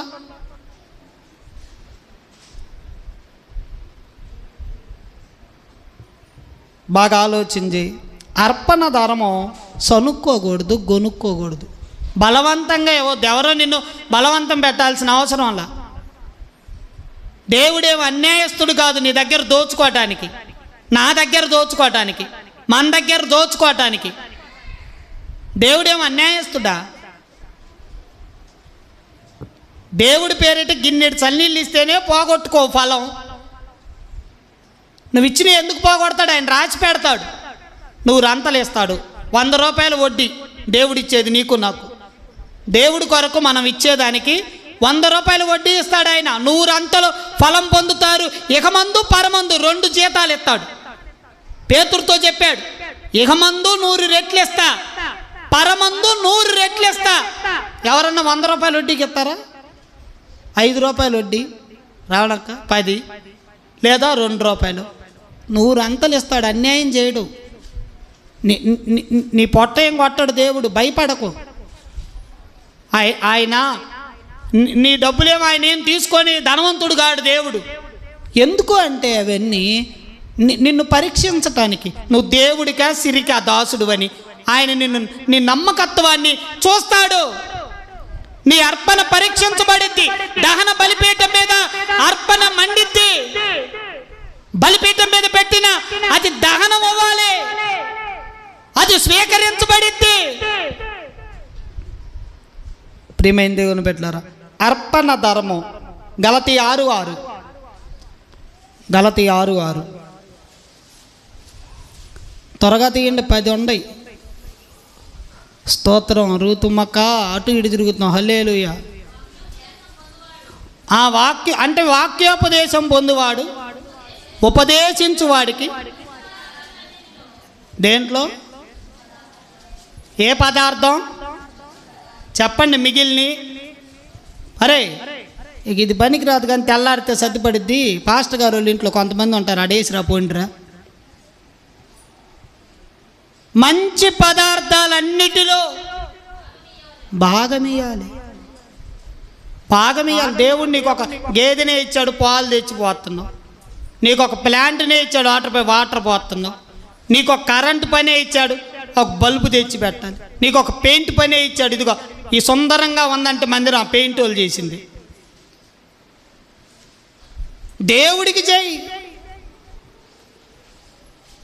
దేవుడికి నీకు ఇచ్చిన చేతి పనులు మంచి పదార్థాల్లో బాగా నీకు వంట వండటం ఇవ్వచ్చు. వండిన దాంట్లో వాళ్ళన్న నయం అన్యులు దిష్టు తీసి ఒకట్టు ఇట్లా తిప్పి కింద పడేస్తారు.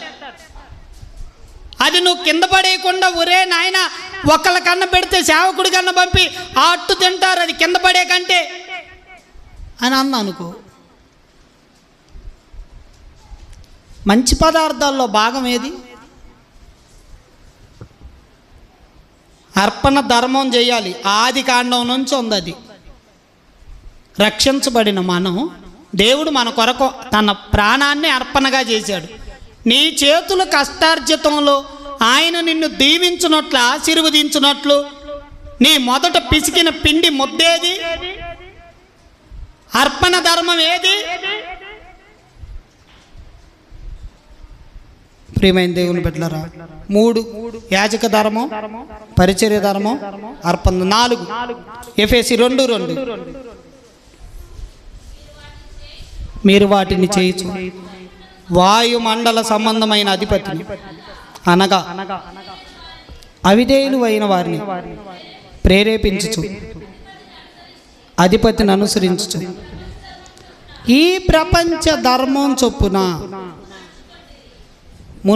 మునుపంట ఎఫెసీ సంఘంతో చెబుతున్నాడు. ఎందుకంటే ఎఫెసీలో ఆ రోజుల్లో అర్తిమీ దేవి ఉంది. ఆ రోజుల్లో ఎఫెసీ పట్టణంలో క్రీడా రంగానికి పేరు. పెద్ద స్టేడియం ఉంది ఎఫెసీ పట్టణంలో. ఆ రోజుల్లో ఎఫెసీ పట్టణంలో అల్లరితో కూడిన ఆటపాటలు ఉన్నాయి. ఎఫెసీ పట్టణంలో పాపం ఉంది. ఎఫెసీ పట్టణాన్ని వాయుమండల సంబంధమైన అధిపతి తన స్వాధీనంలో పెట్టుకున్నాడు. ఆ ఎఫెసీ పట్టణంలో భయంకరమైన విగ్రహారాధన ఉంది. ఆ ప్రాంతానికి పౌలు గారు వెళ్ళి, తిమోతి వెళ్ళి సేవ చేశారు. సేవ చేస్తే అక్కడ సంఘం కట్టబడింది. ఆ సంఘంతో చెబుతున్నాడు, మీరు ఒకప్పుడు ఎలా ఉన్నారంటే ఈ ప్రపంచ ధర్మం చొప్పున నడుచుకున్నారు. ఏ ధర్మం అంట? ప్రపంచ ధర్మం. ఈ ప్రపంచంలో కొన్ని ధర్మాలు ఉన్నాయి. ఏంది ఈ లోక ధర్మం? లోకములో ఉన్నదంతా శరీరాశ, నేత్రాశ, జీవపడంబు, 3 ఉన్నాయి అంట ప్రపంచ ధర్మంలో. లోక ధర్మంలో నేత్రాశ. సినిమాలు చూడకూడదని ఆడన్న రాయబడి ఉందన్న. కొంతమంది ప్రార్థనకి వెళ్ళే వాళ్ళకి దెయ్యాలు పడతాయి, బాప్తీసం పొందిన వాళ్ళకి పడతాయి, బల్లారాధన తీసుకునే వాళ్ళకి పడతాయి, పరిచర్య చేసే వాళ్ళకి పడతాయి. ఎందుకో తెలుసా? వాళ్ళు సినిమాలు చూస్తారు, నాటికలు చూస్తారు. నిజం అది. అరే వీళ్ళకి ఎందుకు పట్టిందంటే సినిమాలు నాటికలు చూస్తే దెయ్యం మాటకి ఏం పట్టింది? బైబిల్లో ప్రకటన గ్రంథంలో ఏమనుంది? అబద్ధమును ప్రేమించి దాన్ని జరిగించువాడు ఎలుపుతుంటారు అన్నాడు. సినిమా అబద్ధమేగా, నాటిక అబద్ధమేగా. ఇంకా పెద్ద టీవీ సౌండ్ పెట్టి 10 మందిని అమ్మలక్కలందరిని కూర్చోబెట్టి, ఓమే పాస్టర్ గారు అంతే చెబుతారులేమే, నువ్వు చూడవే అని సినిమా హాల్ చేసావు నీ ఇంటిని. ఏమయ్యా, ఈ మధ్యకాలంలో ఒక అక్క దగ్గర ప్రార్థన చేయడానికి పోయా. వాళ్ళ ఇంటికి వెళ్ళా, వాళ్ళ అన్నిలు మన బోటు మీదే ఉంది, అన్నిలు ఆ చీరలు అమ్మిద్ది అనుకో. ఆ అక్కతో మాట్లాడుతూ ఉంటా అప్పుడప్పుడు, అక్క వందనాలు బాగున్నారని. ఆ వందనాలు అనలేదు, మామూలుగా మాట్లాడిద్ది. అన్న నువ్వు వాక్యం చెబుతా కానీ మీ విశ్వాసులు చీరల కోసం నా ఇంటికి వచ్చి సినిమాలు చూస్తున్నారు, నాటికలు పెట్టమన్నారు, నేనేం చేశాను అంది. ఎంత గొప్ప సాక్ష్యం, నా సంఘ సాక్ష్యం. అదేంది అక్క అంత మాట అన్నా? మరి అందరు నువ్వేమో ఎంత నోరు పగిలిపోయేలా చెబుతున్నారు, వాళ్ళేమో వచ్చి సాయంత్రం నాటికి పెట్టు మా ఆయన వచ్చి లోపల చూసి వెళ్తాను అన్నారు. ఏందండి ఇది? అదేమంటే ఆ చర్చికి వెళ్ళే వాళ్ళు ఇంట్లో సినిమాలు చూస్తున్నారు, నాటికలు చూస్తున్నారు, నేను చూస్తే నీకేమైందని తగాదు పెట్టుకున్నారు నాతో. ప్రపంచ ధర్మం, నేత్రాశ, శరీరాశ, జీవపడమ్ము. ఏ ఆశ? శరీరాశలు. ఏ ఆశలు? శరీరాశలు. ఈ ప్రపంచంలో ఉండేవి. మనమంతా బైబుల్ కల్చర్ని ప్రపంచ కల్చర్ కాదు, అమెరికా కల్చర్ కాదు, ఇంగ్లీష్ వాళ్ళ కల్చర్ కాదు, వాళ్ళ కల్చర్ మనకొద్దు. వాళ్ళు ఏడదాకే డ్రెస్సులు వేసి వాక్యం చెబుతారు. మనకు మన దేశానికి అది పనికిరాదు. మన దేశం మంచి దేశం. హల్లెలూయా, హల్లెలూయా. మనది ఆసియా ఖండం. మన ఖండంలోనే యేసు ప్రభు పుట్టాడు, అమెరికాలో పొట్ల. వాళ్ళకి కల్చర్ లేదు. వాళ్ళ ఆరాధన ఎలా చేయాలో తెలియదు, వర్షిప్ ఎలా చేయాలో తెలియదు. దేవదూతల ఆరాధన ఎలా చేశారు? యెషయా గ్రంథంలో శరాపులు 2 రెక్కలతో మొహాన్ని కప్పుకున్నాయి, 2 రెక్కలతో ఎగురుతున్నాయి. శరాపులు వాళ్ళు ఎందుకు మొఖాలు కప్పుకున్నారు? ఈరోజు మొఖాలకు లిప్టిక్లు, పేరలవలీలు, రకరకాల బ్యూటీ అన్ని చూపెట్టి, ఇదిగో ఆ పాడేది ఆమా దొండపండు, అర్థం కావట్లా చింతపండు. నీ సన్నిధానములో ఆరాధించుకారాధన. అరే ఆరాధన చెయ్యెత్తావు, సంఘంతా కనపడుతుంది. శరాపులు, కెరూబులు దేవుడి ఎదుట కప్పుకొన్నాయి. మన దేవుడు పరిశుద్ధుడు. మన దేవుడు చెప్పండి, మన దేవుడు పరిశుద్ధుడు. ఆరాధించేటప్పుడు మనం కనపడకూడదు, నా స్వరం వినపడకూడదు. నేను బాగా పాట పాడుతున్నానని నన్ను నేను ఎక్స్పోజ్ చేసుకోవటానికి కాదు ఆరాధన దేవుడు పెట్టింది. మన ఎక్స్పోజ్ అంతా ప్రభువు అయి ఉండాలి. ఆరాధనలో చప్పట్లు కొట్టండి. హల్లెలూయా. ఆది యందు ఉన్న దేవుడు అబ్రహాము దేవుడు, ఆత్మ అయిన దేవుణ్ణి అమ్మ ఆది యందు ఉన్నాడు. అబ్రహాము దేవుడు, ఆత్మ అయి ఉన్న దేవుడు, అద్భుతాలు చేసే దేవుడు, మోక్షమునిచ్చు దేవుడు, మాకి దేవుణ్ణి చూపెట్టాలి ఆరాధన చేసేవాళ్ళు. ఒక పాట పాడినా దేవుడికి మహిమ రావాలి, నీకు కాదు. నాది నీది ఏమన్నా, మనం పెద్ద సింగర్మా, ఏమన్నా రాగాలు అన్నీ నేర్చుకొని వచ్చామా? తా అంటే తాను ఏమి తెలియదు మనకి, సరిగమా తెలియదు, పదానేసా తెలియదు. దేవుడు మనకి, పామరులైన మనకి, అనాగరికులమైన మనకి ఆయన పాటలు పాడే కృపిచ్చాడు. అందుకనే అన్న ఒక పాట పాడాడు, భలే ఇష్టం ఆ పాట నాకు. ఈ పామరుడే పాటలు పాడగా దూతలతో నీవు సంతోషిస్తావు. ఈ పామరుడే పాటలు పాడగా దూతలతో నీవు సంతోషిస్తావు. ఏందంట? హల్లెలూయా. ఏమన్నాడు? అయ్యా నేను పామరుణ్ణి, విద్య లేనివాడిని, నేను పాడతామేంది, నువ్వు సంతోషపడతామేంది అయ్యా, నాకు రాగం తెలియదు. మనం ఎస్పి బాలసుబ్రహ్మణ్యమా? మనకి ఏముందండి? మనకు సరిగ్గా ఏమీ తెలియదు. దేవుడు పాడే కృపిస్తే నువ్వు నేను దేవుణ్ణి ఎక్స్పోజ్ చేయాలి, దేవుణ్ణి మయంపరచాలి, దేవుణ్ణి చూపెట్టాలి. మనల్ని చూపెట్టుకునేవి కాదు ఇవి, కల్చరల్ ప్రోగ్రామే ఇదేమన్నా. ప్రియమైన దేవుని సంగమా, కాబట్టి ఈ లోకం దుస్తుడిది. ఈ లోకం ఎవరిది? వాళ్ళ లోక అధికారి. ఈ లోక ధర్మం చొప్పున నడుచుకోకూడదు. మనం ప్రపంచ ధర్మం చొప్పున మనం నడవకూడదు, బైబుల్ ధర్మం చొప్పున నడవాలి. హల్లెలూయా. ఏ ధర్మం? వాక్యం మనకిచ్చాడు దేవుడు, ఆ వాక్య ధర్మంలో నడవాలి సంఘం. హల్లెలూయా. 5 ఆదికాండం 18:1.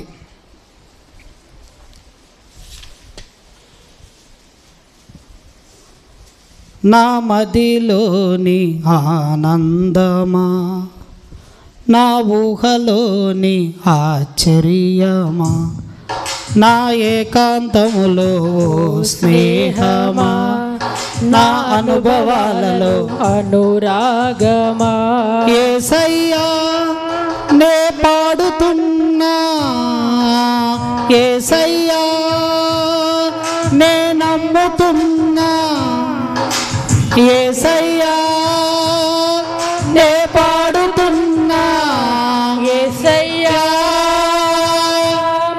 నే నమ్ముకున్నా, నే కోరుకున్నది పొందుకుంటానని, నువ్వు ఏ రోజు నన్ను దాటిపోలేదని, నే కోరుకున్నది పొందుకుంటానని. నేను పొందుకుంటానయ్యా, నువ్వు ఏ రోజు నన్ను దాటిపోలేదని. నా మదిలోని ఆనందమా, నా ఊహలోని ఆశ్చర్యమా, నా ఏకాంతంలో స్నేహమా, నా అనుభవాలలో హల్లెలూయా. స్తోత్రం చేద్దాం. హల్లెలూయా. హల్లెలూయా చెప్పండి. 4 అయినాయి. ఎన్ని చెప్పండి? 1 యాజక ధర్మం చేయాలి. రక్షించబడ్డావుగా నువ్వు సంఘంలో, ఎక్కడ రక్షించబడ్డావో ఆడ పరిచర్య చేయి. భయం లేని కోడి బజార్లో పెట్టిందంటే ఏంది? దానికి ఏమి లేదు, అది ఆడికి పోయిద్దిక, చికెన్ కొట్టుకుపోయిద్ది. భయం లేనిది బజార్లో పడిద్ది. పరిచర్య నువ్వు ఎక్కడ రక్షించబడ్డావు? నీ సంఘం ఏది? బల్లేడ తీసుకుంటున్నావు? పరిచర్య చేయరాదా? పరిచర్య ధర్మం. 3 అర్పణ ధర్మం. దేవుని సేవ కొరకు, ఈ భూమి మీద సంఘాల కొరకు, సువార్త కొరకు అర్పణ ధర్మం జరగాలి. 4 ఈ ప్రపంచంలో కొన్ని ధర్మాలు ఉన్నాయి, మనం చేయదగినవిగా అవి చేయకూడదు. లోక సంబంధమైనవి, శరీరాశ, నేత్రాశ, జీవపడమ్మం. 4 అయిపోయినాయి. 5 స్త్రీ ధర్మం. చదవండి 18-11 ఆదికాండం. అబ్రహామును శారాయిను అబ్బా బహుకాలం గడిచిన వృద్ధులైరి స్త్రీ ధర్మం శారాకి నిలిచిపోయాను.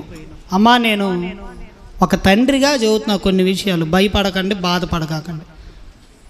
బైబిల్లో ఉన్నాయే చెబుతున్నా, బయటికి చెప్పను, బాధపడొద్దు. ఇది చెప్పాలి, బైబిల్లో ఉన్నాయి కాబట్టి. స్త్రీ ధర్మం శారాకి నిలిచిపోయిందంట.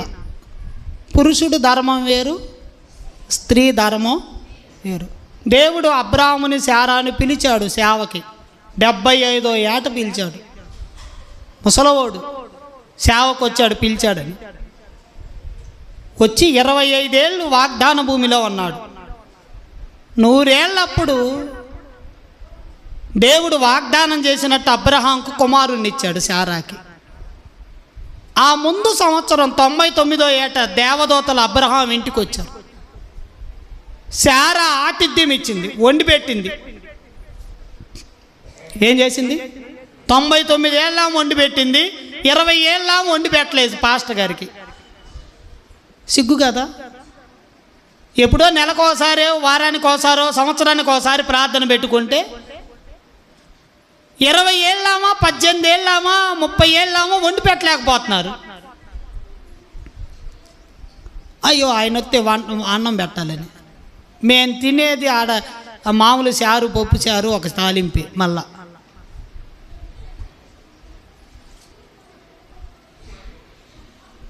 99 ఏళ్ళామా రొట్టెలు కాల్చి వండి పెట్టింది.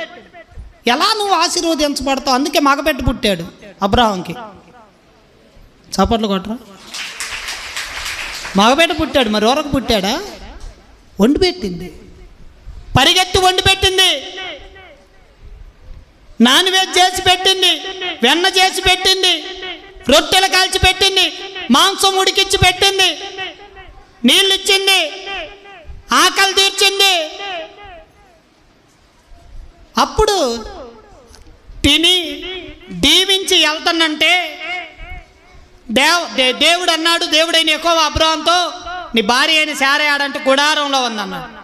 మరుసటి ఏట ఈ టయానికి మేము వస్తాం, అప్పటికి ఆమె లోకిట కుమారుడు అంటాడు, ఇస్సాకు అని పేరు పెడతామని చెప్పాడు కూడా. చప్పట్లు కొట్టండి. ఏం పేరు? ఇస్సాకు. హల్లెలూయా. పుట్టక ముందే పెట్టాడు దేవుడు, పుట్టక ముందే చెప్పాడు. అందుకని మన దేవుడు ఎవరంటే లేని వాటి ఉన్నట్టుగా పిలిచేవాడు, లేనిది నీ జీవితంలో ఉన్నట్టుగా చూసే దేవుడు, లేనిది నువ్వు పొందుకునేలా చేసే దేవుడు. నువ్వు లేదు లేదు లేదు అనకాకు, లేనిది ఉన్నట్టుగా చూడు దేవుడి నామంలో. హల్లెలూయా కూడా చెప్పరు, ఆరిపోయారు అప్పుడే. 2 చేతులు ఎత్తు. హల్లెలూయా, హల్లెలూయా.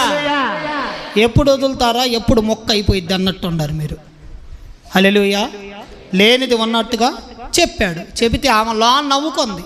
ఎందుకంటే ఆమె నవ్వుకోవటంలో ఒక నిజం ఉంది. ఎందుకంటే స్త్రీ ధర్మం నిలిచిపోయింది. ఆమెకి పీరియడ్స్ ఆగిపోయినాయి, కడగా ఉండటం ఆగిపోయింది. ఒక వయసు వచ్చేళ్ళకే స్త్రీకి ఆ ఋతుక్రమం ఆగిపోయింది. అది ఆగిపోతే పిల్లలు పుట్టరు. దేవుడు దాన్ని ఎందుకు పెట్టాడంటే పిల్లల కొరకే పెట్టాడు. అదేందో పెద్ద రహస్యం కాదు. వీళ్ళేందో వరల్డ్ కప్ గెలిచినట్టు ఉయ్యాళ్ళేసి ఊపి ఆహా ఓహో వరల్డ్ కప్ గెలిచింది నీ పిల్ల, నా పిల్ల. అదే వరల్డ్ కప్ గెలిచిందా? దానికి ఏందో స్టూడియోలు, వీడియోలు, ఫోటోలు, 1,00,000 ఖర్చు, అప్పులు. మళ్ళా దేవుడు ఏందయ్యా, దేవుడు నమ్ముకుంటే అప్పులు అయ్యామంటావు. ప్రతి స్త్రీకి దేవుడు ఆదికాండం 3వ అధ్యాయంలో చెప్పాడు, అమ్మా నువ్వు వేదనతో పిల్లలకు అంటావు, పిల్లలకైనా భాగ్యం ఇచ్చాడు. చప్పట్లు కొట్టండి స్త్రీలా. అంతకుముందు పిల్లలకు అనలేదుగా హవ్వ. దేవుడు చెప్పాడు, నీకు తెలియాలంటే మోసపోయి తినొద్దన్న దాన్ని తిన్నావు కదా, నా భారం నీకు తెలియాలంటే నువ్వు తల్లి అవ్వాలనుకున్నాడు. అప్పుడు బిడ్డ ఎంత కష్టమో తెలిసిద్ది. నువ్వు వేదంతో పిల్లలకు అంటావు అన్నాడు, ప్రసవ వేదన పడతావన్నాడు. ఆ రోజు నుంచి హవ్వ నుంచి ఇప్పుడు దాకా స్త్రీకి ఆ ధర్మం వచ్చింది వరుసగా. శరీర ధర్మం అది, స్త్రీ శరీర ధర్మం. అయితే స్త్రీకి ఆ శరీర ధర్మం నిలిచిపోయింది ఆమెలో. కానీ మన దేవుడు అద్భుతాలు చేయ దేవుడు. శరీర ధర్మం నిలిచిపోయినా, గర్భం ఎండిపోయినా, గర్భాశయంలో ఏమున్నా, అసలు గర్భాశయం లేకపోయినా దేవుడు అద్భుతాలు చేసే దేవుడు. రాళ్ళ వల్ల కూడా అబ్రహాముకి పిల్లలు పుట్టించగలడని నిరూపించాడు దేవుడు. చప్పట్లు కొట్టండి. ఎడిగొట్టండి. హల్లెలూయా.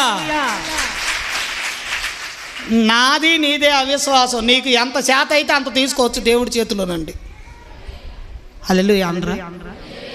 నీకు చేత అయితే దేవుడి చేతుల్లో నుంచి నువ్వు తీసుకోగలవు. ఎంత చేత అయితే అంత. నాకెంత చేత అయితే అంత. నీ విశ్వాసమే నా విశ్వాసమే. నీకే చేత కావాలి, ఆయనకేం కాదు. నీకేం కావాలో అడుగు, విశ్వసించు, నమ్ము. అదృశ్యుడైన దేవుడు నమ్ము. ఎవరెవరో డాక్టర్, నర్సరాపేట డాక్టర్ నమ్ముతావు, పిడుగురాల డాక్టర్ నమ్ముతావు, చెప్పండి, గుంటూరు డాక్టర్ నమ్ముతావు, హైదరాబాదు డాక్టర్ నమ్ముతావు, పిడుగురాల డాక్టర్ నమ్ముతావు, మిరియాలగూడ డాక్టర్ నమ్ము. తప్పేం కాదు, వెళ్ళు. వాళ్ళ కాల జరగదన్నా, ఇట్ ఈజ్ ఇంపాసిబుల్ అన్నా నువ్వు రాసుకో. It is possible to God అని, దేవునికి అసాధ్యమైంది లేదు అని రాసుకో. అంతేగాని నా దగ్గరికి వచ్చి ఇక నాకు పిల్లలు పొట్టరు. ఎవరు చెప్పాడు పిల్లలు పొట్టచ్చా? ఎవరు చెప్పారు పిల్లలు పొట్టరని? నువ్వు ఎండిపోవటం దేవుడికి ఇష్టం లేదు. నువ్వు ఎండిపోవటం, నేను ఎండిపోవటం దేవుడికి ఇష్టం. నువ్వు నమ్మి ఆయన చెప్పిన మాట చెయ్యి, ఫలిస్తావు. ఆయన నీకేం చెబుతున్నాడు జాగ్రత్తగా నువ్వు ఫలిస్తావు. శారాకి స్త్రీ ధర్మం నిలిచిపోయింది. బైబిల్లో కొన్ని మాటలు ఉన్నాయి. లేవికాండం 15:32లో కడగా ఉన్న స్త్రీ బలహీనురాలంట. నెలలో ఒక 5 రోజులు స్త్రీ కడగా ఉంటుంది, రక్తస్రావంలో ఉంటుంది. అప్పుడు అంటాము బలహీనురాలంట, బలహీనమైపోయిందంట. ఆ బలహీనరాలని ఉద్యోగానికి రా, పనికి పో, సావు అని అనగాకండి. అప్పుడు ఆమె బలహీనురాలు. ఆమెకు విశ్రాంతినివ్వండి పురుషులారు. దేశమా రాష్ట్రమా విశ్రాంతినివ్వండి వాళ్ళకి. కడగా ఉన్న స్త్రీ బలహీనరాలు. అంతేగాని ఈ పని ఎందుకు చేయవు, ఆ పని ఎందుకు చేయవు, ఆ పని చేయలేదు, ఈ పని చేయలేదు అని కొట్టకాకండి భార్యల్ని. ఆమె బలహీనరాలని వాక్యం చెబుతుంది. 18:19లో లేవియాకాండంలో కడగా ఉన్న స్త్రీని సమీపించకూడదని ఉంది. బయట చేరినప్పుడు పురుషుడు స్త్రీని సమీపించకూడదంట. లేవి 20:18 వచనంలో కడగా ఉన్న స్త్రీతో సైనించకూడదని ఉంది. మరీ కొంతమంది అండి 5 రోజులు కూడా ఆగలేరు, దుర్మార్గులు, కామాంధులు. వాక్యమే చెప్పింది దూరంగా ఉండమని. తప్పని, పాపమని అన్యులునయ్యో వాళ్ళు ముట్టుకున్న చేపను కూడా పట్టుకోరు, వాళ్ళు తాగిన దాన్ని కూడా తాగరు. అసలు నిజమైన వాక్యం మన దగ్గర ఉండి వాక్యం చెప్పింది చేయాల్సింది అయ్యింది, మనం చేయట్లా.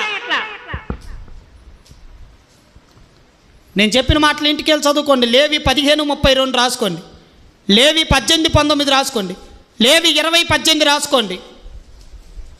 యెహెజ్కేలు 22:10 అంటున్నాడు, అసూచి అయి బహిష్టైన స్త్రీని చెరుపువారు దేశమా నీలో ఉన్నారు, నీలో ఉండారు అంటున్నాడు. యెహెజ్కేలు 18:6లో బహిష్టైన దాన్ని కూడేవాళ్ళు నీలో ఉండారు, అందుకే నిన్ను చెరకప్పగిస్తా, నిన్ను బబులోనులో వేస్తానన్నాడు. దేవుడు కోపపడ్డాడండి. కొందరు పురుషులకు దయ ఉండదండి, దుర్మార్గులు, దయలేని వాళ్ళు ఉంటారు, కామాంధులు. స్త్రీ ధర్మం, దేవుడు స్త్రీకి పెట్టిన ధర్మం ఆమె తల్లి అవ్వటానికి. అదేందో పాపం కాదు, ఏమవటానికి?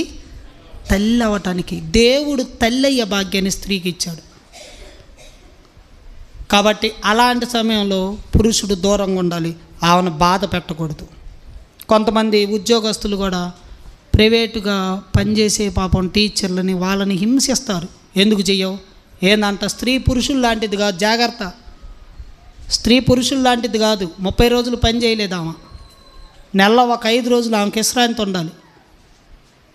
ఆమె బలహీనరాలు. అప్పుడు పీడించకాకండి, బైబిల్ చెబుతుంది పీడించకూడదంట, అది దుష్కామ చర్య అంట. తర్వాత తీయండి 1 కొరింథీ 7వ అధ్యాయం 2వ వచనం. అయినను జారత్వాలు లోకంలో జరుగుతున్నాయి కాబట్టి ప్రతి వానికి, కొరింథీ సంఘంతో చెబుతున్నాడు, సంఘమా ప్రతి వాడికంట సొంత భార్య ఉండాలంట. ప్రతి స్త్రీకి కూడా ఏంది సొంత భర్త ఉండవలను. భర్త భార్యకును, భార్య భర్తకును వారి వారి ధర్మాలు ఏం జరపాలంట? ధర్మాలు జరపాలంట.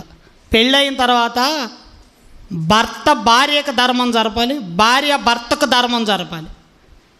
భార్యకే కానీ భర్త మీద ఎవ్వరికీ అధికారం లేదంట. దేహం మీద భర్తకే కానీ ఆ దేహం మీద వేరే వాళ్ళ ఎవరికి వేరే భార్యకి అధికారం లేదంట. ఒకసారి ఆ పోలీస్ స్టేషన్ దగ్గరికి వెళ్తే పోలీస్ స్టేషన్ దగ్గర ఒక నలుగురు గోండాల్లాగా ఉండారు ఆడోళ్ళు. నిజంగా ఎంతలా ఉండ బలంగా ఉండారు అసలు. నేనేమో అప్పుడు ఇంకా బక్క సేవకుండి, ఇంకా బక్క కొన్నా, ఇప్పుడు కొంచెం అయ్యానులే. అయితే వాళ్ళు కొట్టుకున్నారండి.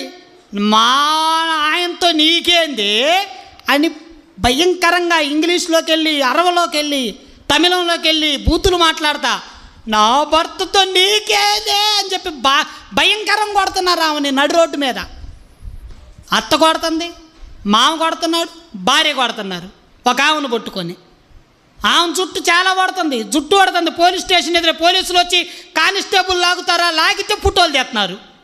వాళ్ళేం వాము లాగితే మేము కొడుతున్నామని కేసులు, వాళ్ళ ఉద్యోగాలు పోతాయి, వాళ్ళ బాధలు వాళ్ళవి. వాళ్ళు లాగలేవు. ఈ లోపల ఆడవాళ్ళు పోలీసులు తెచ్చారు. వాళ్ళు టోపీలు పెట్టుకొని పరిగెత్తుకుంటూ వచ్చి ఆ 2 కర్రలు తీసుకొని ఏమని లాక్కొని వెళ్ళాక సగం చుట్టే ఊడింది. మరి ఆడవాళ్ళకి అన్ని సమస్యలు ఉన్నాయి. మగ కానిస్టేబుల్ కొట్టుకోకూడదు, కేసు అయింది. ఇక కొట్టుకోండి అంటే నేను ఎంత ఉన్నా కొట్టుకోదు అంటుంది. నా భర్తతో నీకేంటే ఏంది ఎంత జరిగిందంటే, ఎవరి భర్త వాళ్ళకి దేవుడిచ్చిన అధికారం. హల్లెలూయా చెప్పరా? ఎవరి భార్య వాళ్ళకి దేవుడిచ్చిన అధికారం. భార్య మీద భర్తకు అధికారం ఉంది, భర్త మీద భార్యకి. అంతేగాని నా ఇష్టం, నేను మగోడిని, ఊరంతా తిరుగుతా, నేను మగోడిని. ఏ మగోడి నాయన? వాక్యం విను, రక్షించబడ్డావుగా, దేవుడి బిడ్డవయ్యావుగా.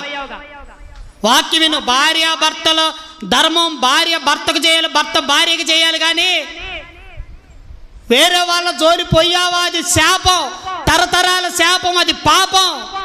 ఏ వ్యభిచారి పరలోకానికి వెళ్ళడు, ఏ వేశ్య పరలోకానికి వెళ్ళదు. బైబిలే చెప్పింది. పానుపు నిష్కలంకమైంది. చప్పట్లు కొట్టండి. పానుపు ఏంది? పెళ్ళైన తర్వాత 3వ రోజు పాను పెడతారు. పానుపు నిష్కలంకమైంది, కలంకం ఏం లేదు. కానీ అక్కడ బైబిల్ ఉంది, హెబ్రీయులకు రాసిన పత్రికలో, కానీ దేవుడు వేశ్యలకి వ్యభిచారులకి తీర్పు తీరుస్తాడని ఉంది. నీకు సొంత భార్య ఉండాలి, నీకు సొంత భర్త ఉండాలి. మరిది నీకు భర్త కాడు, బావ నీకు భర్త కాడు, మరదలు నీకు భార్య కాదు, వదిన నీకు భార్యది కాదు.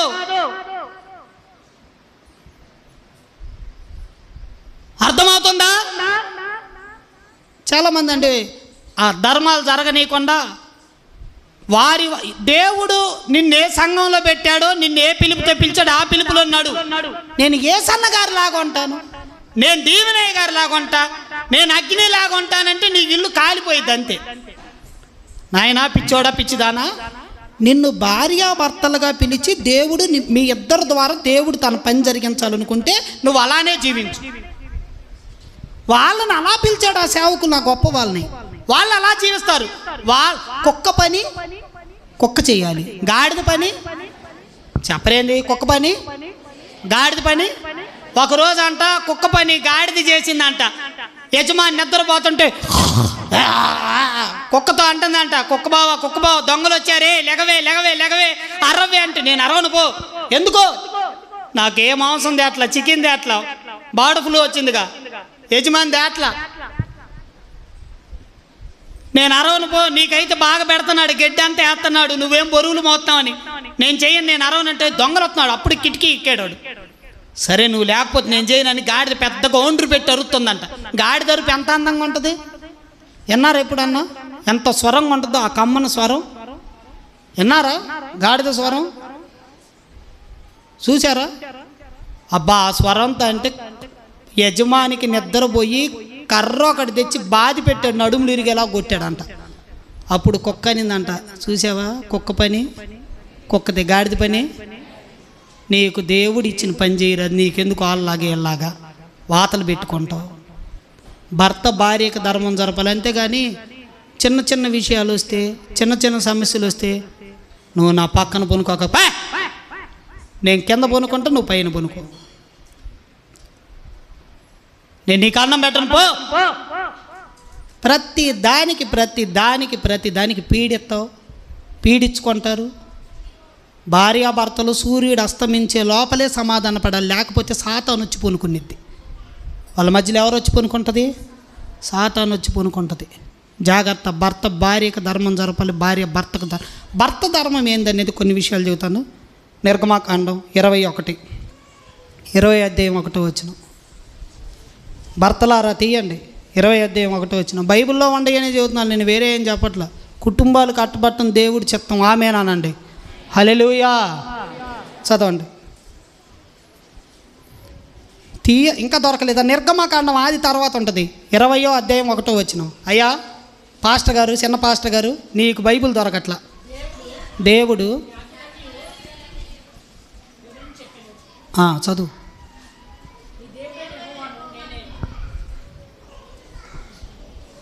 అక్కడికి వెళ్ళారా? ఆహారము, వస్త్రము, సంసార ధర్మం తక్కువ చేయకూడదని ఉంటుంది. తీస్తావా? 21 కావాలా?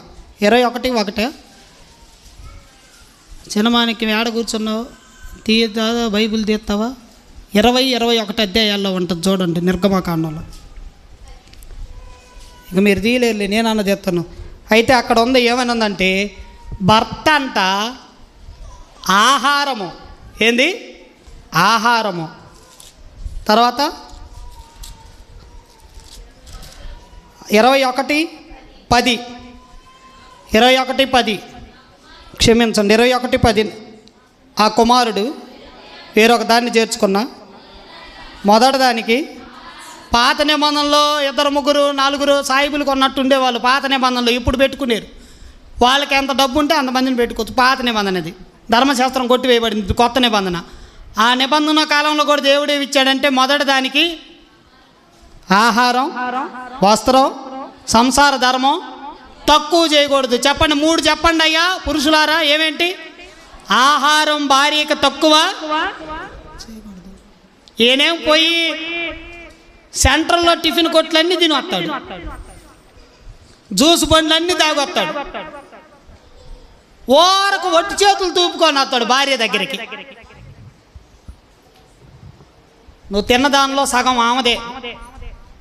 ప్రమాణం చేసావుగా పెళ్ళిలో, నా ఆస్తిలో భాగం ఇచ్చి గణపరుస్తానని. చప్పట్లు కొట్టండి. ఏమని ప్రమాణం చేశావు? భార్యకి నా ఆస్తిలో, చెప్పరేంది, భార్యకి నా ఆస్తిలో భాగం ఇస్తానని చెప్పావు. నువ్వు ఆస్తిలో ఇవ్వకపోయావు, కనీసం జ్యూసులో ఇవ్వలేవు, టిఫిన్లో ఇవ్వలేవు, భోజనంలో ఇవ్వలేవు. ఆమె వండి బావా తిను అని కేజీ మోసం, కేజీ చికెన్ ఎదురు పెడితే 30 కేజీ నువ్వే తింటావు, 1/2 కేజీ మిగులుతావు. తింటావా? ఇంకేం తినిద్ది? ఎముకలు తిని రసం తాగి పోనుకునిద్ది. న్యాయం ఉందా నీకేమన్నా? భార్యకంట ఆహారం తక్కువ చేయకూడదంట. చాలామంది అంటే ఇల్లు పట్టించుకోరు, భార్యని పట్టించుకోవాలి, ఇల్లు పట్టించుకోవాలి, పిల్లలు పట్టించుకోవాలి. అది నీతిమంతుల లక్షణం, పరిశుద్ధుల లక్షణం, ఇది లక్షణం. ఎవడైనానో తన స్వకీయుల్ని సంరక్షించకపోతే వాడు అవిశ్వాసి కన్నా చెడ్డవాడవుతాడని బైబిల్ చెప్పింది. అరే భార్యకి ఆహారం పెట్టలేవా? భార్యకి భర్త తక్కువ చేయకూడదంట. ఆహారం తక్కువ చేయబట్టే కదా ఆమె రోడ్ల మీదకి వెళ్తుంది. నువ్వు తీసుకొచ్చి మగోడివన్నీ ఎత్తే ఆమె ఎందుకు వెళ్తే? కొంతమందిని చూస్తే ఏడుపు వచ్చిందండి పాపం. వాళ్ళు కాయలు పెట్టుకొని, ఇంతంత బండ్లు పెట్టుకొని రోడ్డు మీద ఆడమ మాచర్ల పార్క్ సెంటర్లో బండి తోచుకుంటే వెళ్తుంటే, భర్తలారా ఒక ఆడ స్త్రీ బండి దోచుకుంటే వెళ్తుంటే సిగ్గు లేదా? మరలా పోయి ఆమె దగ్గర డబ్బులు లాక్కొని తాగి ఆమెను కొడతావా? బైబిల్ అంటుంది భార్యకి ఆహారం తక్కువ చేయకూడదంట. భర్త ధర్మం అంట అది. ఆహారం ఏం చేయకూడదు? తక్కువ చేయకూడదు. 2 వస్త్రం ఏంది? వస్త్రము తక్కువ. చాలామంది అండి భార్యకు ఒక చీర కూడా కొనరు. మీ అమ్మ దగ్గర తెచ్చుకోపా, మీ అమ్మ దగ్గర తెచ్చుకో, మీ నాన్న దగ్గర, మీ అక్క దగ్గర తెచ్చుకో, మీ చెల్లెల దగ్గర తెచ్చుకో, మీ అమ్మ వాళ్ళ ఇంట్లో తెచ్చుకో. ఏందయ్యా తెచ్చుకునేది? ఇంకెందుకు నువ్వు? అరే భార్యకు ఒక చీర కొన్నావు, భార్యకు కావాల్సినవి కొనవు. వస్త్రము మా దేవుడి బిడ్డలేవి లగ్జరీలు అడగరుగా. కొందరు అడుగుతారేమో అవి వదిలేసేలే. కొందరు కోరిందల్లా అడుగుతారు. వాళ్ళ కోరికలు కాకెమ్మ కోరికలు ఎవడు తీర్చలేడు అనుకో. ఏ కోరికలు? కాకెమ్మ కోరికలు. వాళ్ళకి ఫ్రిడ్జ్ ఉంది, నాకు ఫ్రిడ్జ్ దే. వాళ్ళకి వాషింగ్ మిషన్ ఉంది, నాకు వాషింగ్ మిషన్ దా. వాళ్ళకి టీవీ ఉంది, నాకు టీవీదా. వాళ్ళకి షర్ట్ ఉంది, నాకు షర్ట్దా. గొంతమ్మ కోరికలేం కాదుగా. వస్త్రం తక్కువ చేయగాకు. ఏంటిదండి? కొంతమంది పాపం 3 చీరలేవంటాయి, 4 చీరలేవంటాయి, 2 చీరలేవంటాయి, ఒక నైటీ దాడు, ఒక చెప్పులు దాడు. ఈయన మాత్రం టింగున హీరోలాగా తిరుగుతూ ఉంటాడు. వస్త్రం తక్కువ చేయగాకు నీ భార్యకి. తర్వాత అంటున్నాడు, చదవండి ఏమన్నాడు? ఏం సాధారణ నోరు పడిపోయినాయా? ఏ ధర్మం? సంసార ధర్మం తక్కువ చేయగాకు. నువ్వే తక్కువ చేసి వాళ్ళు పాడయ్యేలా చేస్తున్నావు. సంసార ధర్మం జరపాలండి, తక్కువ చేయకూడదు. భర్త భార్యకి ధర్మం జరపాలి. చాలామంది పట్టించుకోరండి అసలు. ఏదో పెళ్ళైన 1 సంవత్సరం పట్టించుకుంటారు, తర్వాత పక్కన పడేస్తారు. ఓల్డ్ బండి లాగా కొత్త బండి కోసం వెతుకుతూ ఉంటారు తిక్కలోళ్ళు, పిచ్చి పట్టిన వాళ్ళు.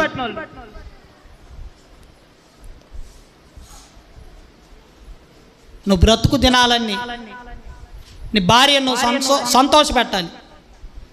అసలు ఏం అర్థం చేసుకోడు? మొరటోడి కంటే ఎదిస్తే ఏడబెట్టాడంట పెద్దలు లోక సమయం చెబుతారు. ఆమె ఏం కోరుకుంటుందా, ఏం అడుగుతుంది, ఏం అర్థం చేసుకోడు, ఏం పట్టించుకోడు. చెల్లు తీసుకొని నెత్తి మీద వేసుకొని జొంగార్చుకుంటూ కూర్చుంటాడు. చెల్లు ఇంటికి రావటంతో చెల్లు చెల్లు చెల్లు చెల్లు చెల్లు ఏమకి ఇసుకు వచ్చి వచ్చి వచ్చి వచ్చి వచ్చి ఛీ అని పాడైద్ది. కొంతమంది కామాంధులు అయ్యారండి. మధ్య టీవీలో ఒక న్యూస్ వచ్చింది. వాడెవడో పెళ్ళయిందంట, ఏడో ట్యాబ్లెట్స్ వాడుతున్నారంట. వాడుతానంటే ఆమె తట్టుకలో చచ్చిపోయిందంట. వాళ్ళు ఏడుస్తున్నారు ఆ తల్లిదండ్రులు. మన పూర్వీకులు 8 మంది పిల్లల్ని 10 మంది పిల్లలకి అన్నారు. వాళ్ళు ఏ ట్యాబ్లెట్లు వాళ్ళ? చప్పట్లు కొట్టండి. వాళ్ళు ఏ పిచ్చి పిచ్చి పనులు చేయలే. వాళ్ళు భర్త భార్యకి, భార్య భర్తకు ధర్మాలు జరుపుకున్నారు. సెల్ ఫోన్లో టీవీల్లో చూసి పిచ్చి పిచ్చి వాడితే మీ కుటుంబాలు నాశనం అవుతాయి, వాళ్ళు రోగులు అవుతారు. చాలామంది స్త్రీలు రోగాలతో ఉన్నారు.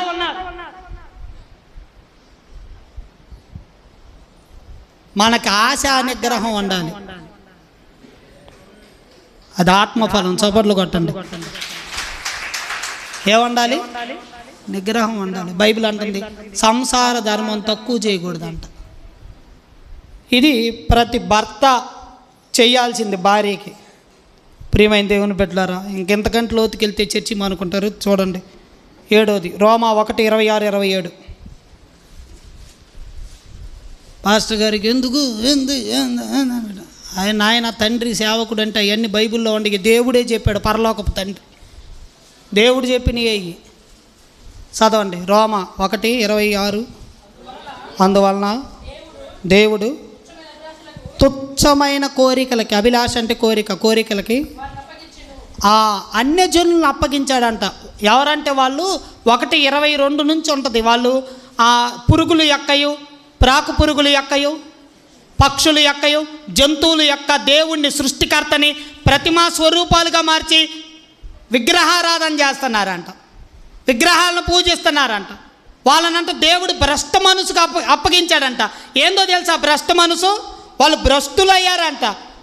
ఏంటంటే స్వాభావికమైన ధర్మం, పురుషుడు స్త్రీ ధర్మం కాకుండా పురుషులు, స్త్రీలు అవాంఛనీయమైన సంఘటనలు జరుగుతున్నాయంట.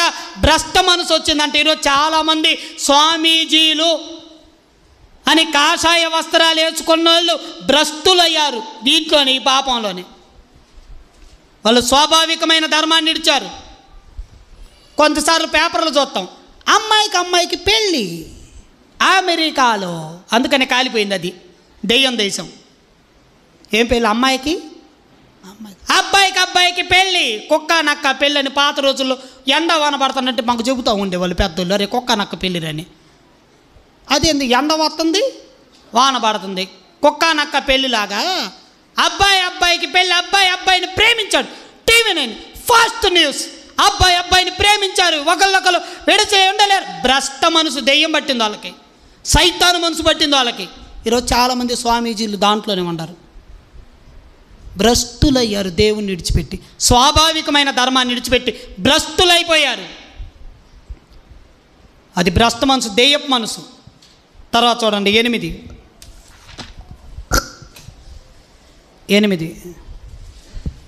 ఆదికాండం 38:8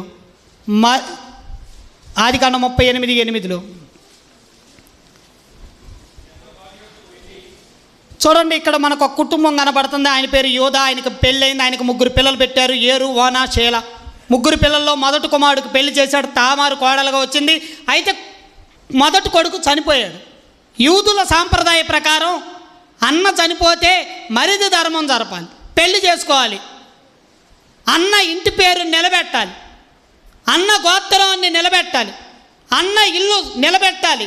ద్వితీయోపదేశకాండం 25:5-10 ఉంది. సహోదరుడి పేరు స్థాపించాలంట, సహోదరుడి ఇల్లు నిలబెట్టాలంట. లేకపోతే చెప్పు ఇప్పిన ఇల్లు అని పేరు ఉంటుందంట.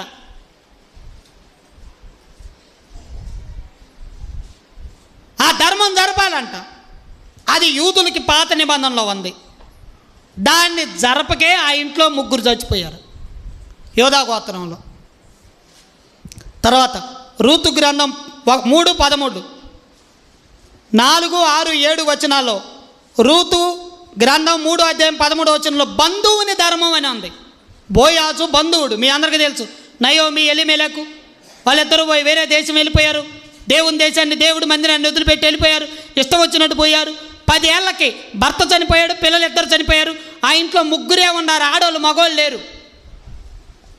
ఆ 3 ఇంటికి వస్తానంటే ఒక కోడలు అత్తమ్మ అని ముద్దు పెట్టుకొని వెనకాలకి వెళ్ళింది. ఒక్క కోడలు మాత్రమే అంది, నీ జనమే చెప్పండి, నీ దేవుడే, నువ్వున్న చోటే, నువ్వు పాతి పెట్టబడి స్థలంలోనే నేను అని అందండి ఒక కోడలు. ఎంత మోయాబీరాలు అన్ని రాళ్ళకు ఉంది నీతి. అత్తకు అన్నం పెట్టే నీతి ఉంది, అత్తతో నడిచే నీతి ఉంది, అత్తకు లోబడే నీతి ఉంది, అత్తతో వెళ్ళే నీతి ఉంది. నువ్వు నీతిమంతురాలు అయితే, యోగ్యురాలు అయితే, ధైర్యస్తురాలు అయితే, పరిశుద్ధురాలు అయితే ఎక్కడైనా నిప్పులానే ఉంటావు, అగ్నిలాగా ఉంటావు. వాళ్ళందరి మధ్య కూడా సాక్షిగా చప్పట్లు కొట్టండి. ఆ అత్తతో వెళ్ళింది. అసలు రూతులో నచ్చిన 2 విషయాలు నాకు నచ్చినవి చెబుతున్నాను. ఒకటి, రూతు అత్తనేం అడిగిద్దో తెలుసా? ఆ దేశానికి వచ్చిన తర్వాత, అత్తమా మనిద్దరం ఈ దేశానికి వచ్చాం కదా, నీకు మీ ఆయన లేడు, మామయ్య లేడు, చనిపోయాడు, నువ్వు ముసల్దానివి, పని చేయలేవు, నాకు నా భర్త లేడు. అత్తమా నేను పొలంకి వెళ్ళి పని చేస్తాను అత్తమా, పరిగెడతాను, పొలంకి వెళ్తాను, పని చేస్తాను అంది. చప్పట్లు కొట్టండి. ఈ రోజుల్లో కొంతమంది ఎలా అయిపోయారో తెలుసా? భర్త చనిపోతే, నేను అత్తమా ఒక వేశ్యా గృహాన్ని నడుపుతా, నువ్వేం టిక్కెట్లు తీసుకో, నువ్వు టిక్కెట్లు పెట్టు అనలేదండి రూతు. బైబిల్లో ఎందుకు రాయబడింది అనుకున్న రూతు గ్రంథం? ఆమెమందో తెలుసా? చాలామంది ఎవరు డబ్బులు ఉన్నాడా, ఎవరికి దగ్గర డబ్బులు ఉండయ్యా, ఎవరిని నమ్ముకుంటే డబ్బులు వస్తాయా, ఎవడంటే తిరుగుదామా. దేవుడి బిడ్డలకి తగవండి. దేవుడి బిడ్డలు నిప్పులాగా జీవించాలి. ఏమందో తెలుసా? అత్తమా పన్నికెళ్ళి మగోళ్ళలాగా పనిచేసి నిన్ను పోషిస్తానంది. చప్పట్లు కొట్టండి గట్టిగా, కొట్టండి. ఎవరిని పోషిస్తానంది? అత్తని ముసల్దాన్ని పోషిస్తాను అంది. ఈరోజు అంటున్నారు, ముసల్దానా నీ పింఛను ఎవరికి ఇస్తున్నావే, నాకు ఇవి పెద్ద కోడల్ని. అరే ఏంది సిగ్గుందా ముసలోళ్ళ పింఛను తినడానికి? ముసలోళ్ళ పింఛను నువ్వు తీసుకునేది ఏంది? నీతొంద రూతులో ఏందో తెలుసు నీతి, పనికి వెళ్ళి పని చేస్తా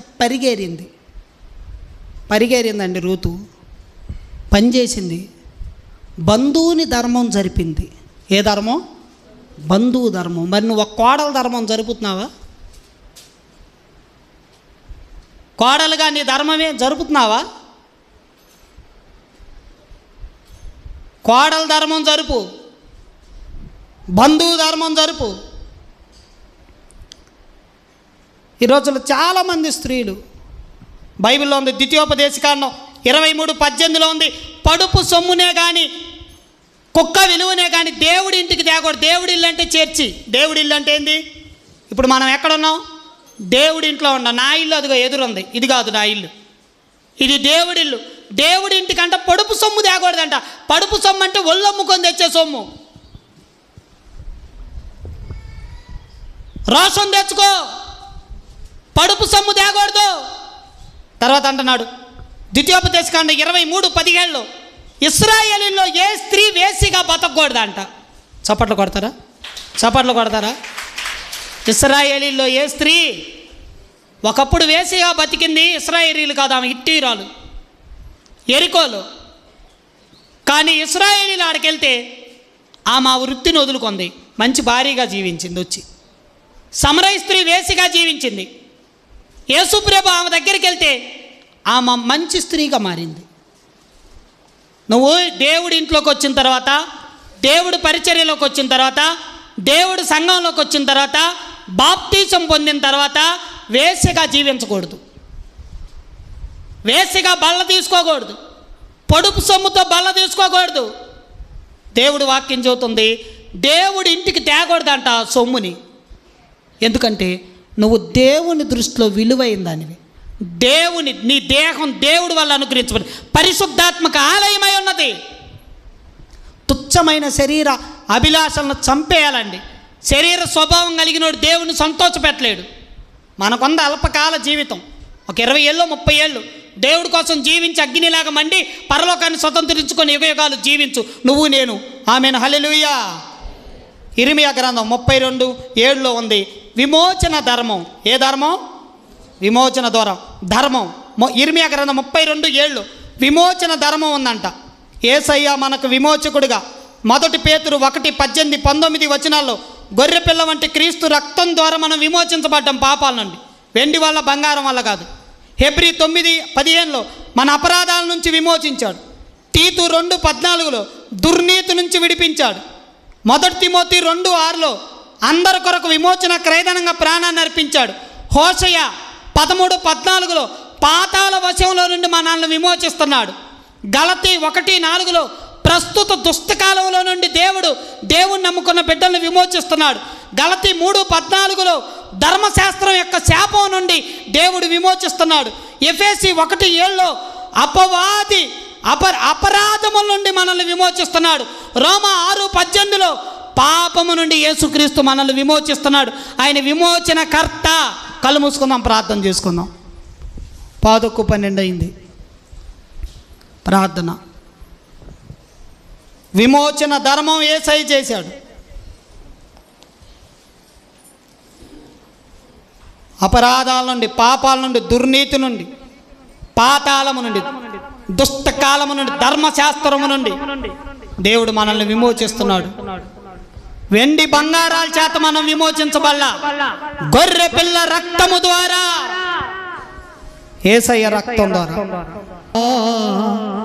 నీ జీవన రాగాల నీ నామమే ప్రతిధ్వనించెను. నా విమోచకుడా యేసయ్యా నన్ను చూపిన నీ కృప మరువలే. ప్రార్థన చేయి. నీవు చూపిన నీ కృప కృపనే మరువలేను. నా విమోచకుడా యేసయ్యా. హల్లెలూయా. కళ్ళు మూసుకుందాం, అందరూ ప్రార్థనలో ఉందాం. ప్రార్థన. ధర్మము చేయటం మర్చిపోకండి. Do not forget, do not neglect. యాజకుని ధర్మం, పరిచర్య ధర్మం, సేవా ధర్మం. ఎన్ని కష్టాలు, ఎన్ని నిందలు, తగ్గించుకో. ఏం పోయింది?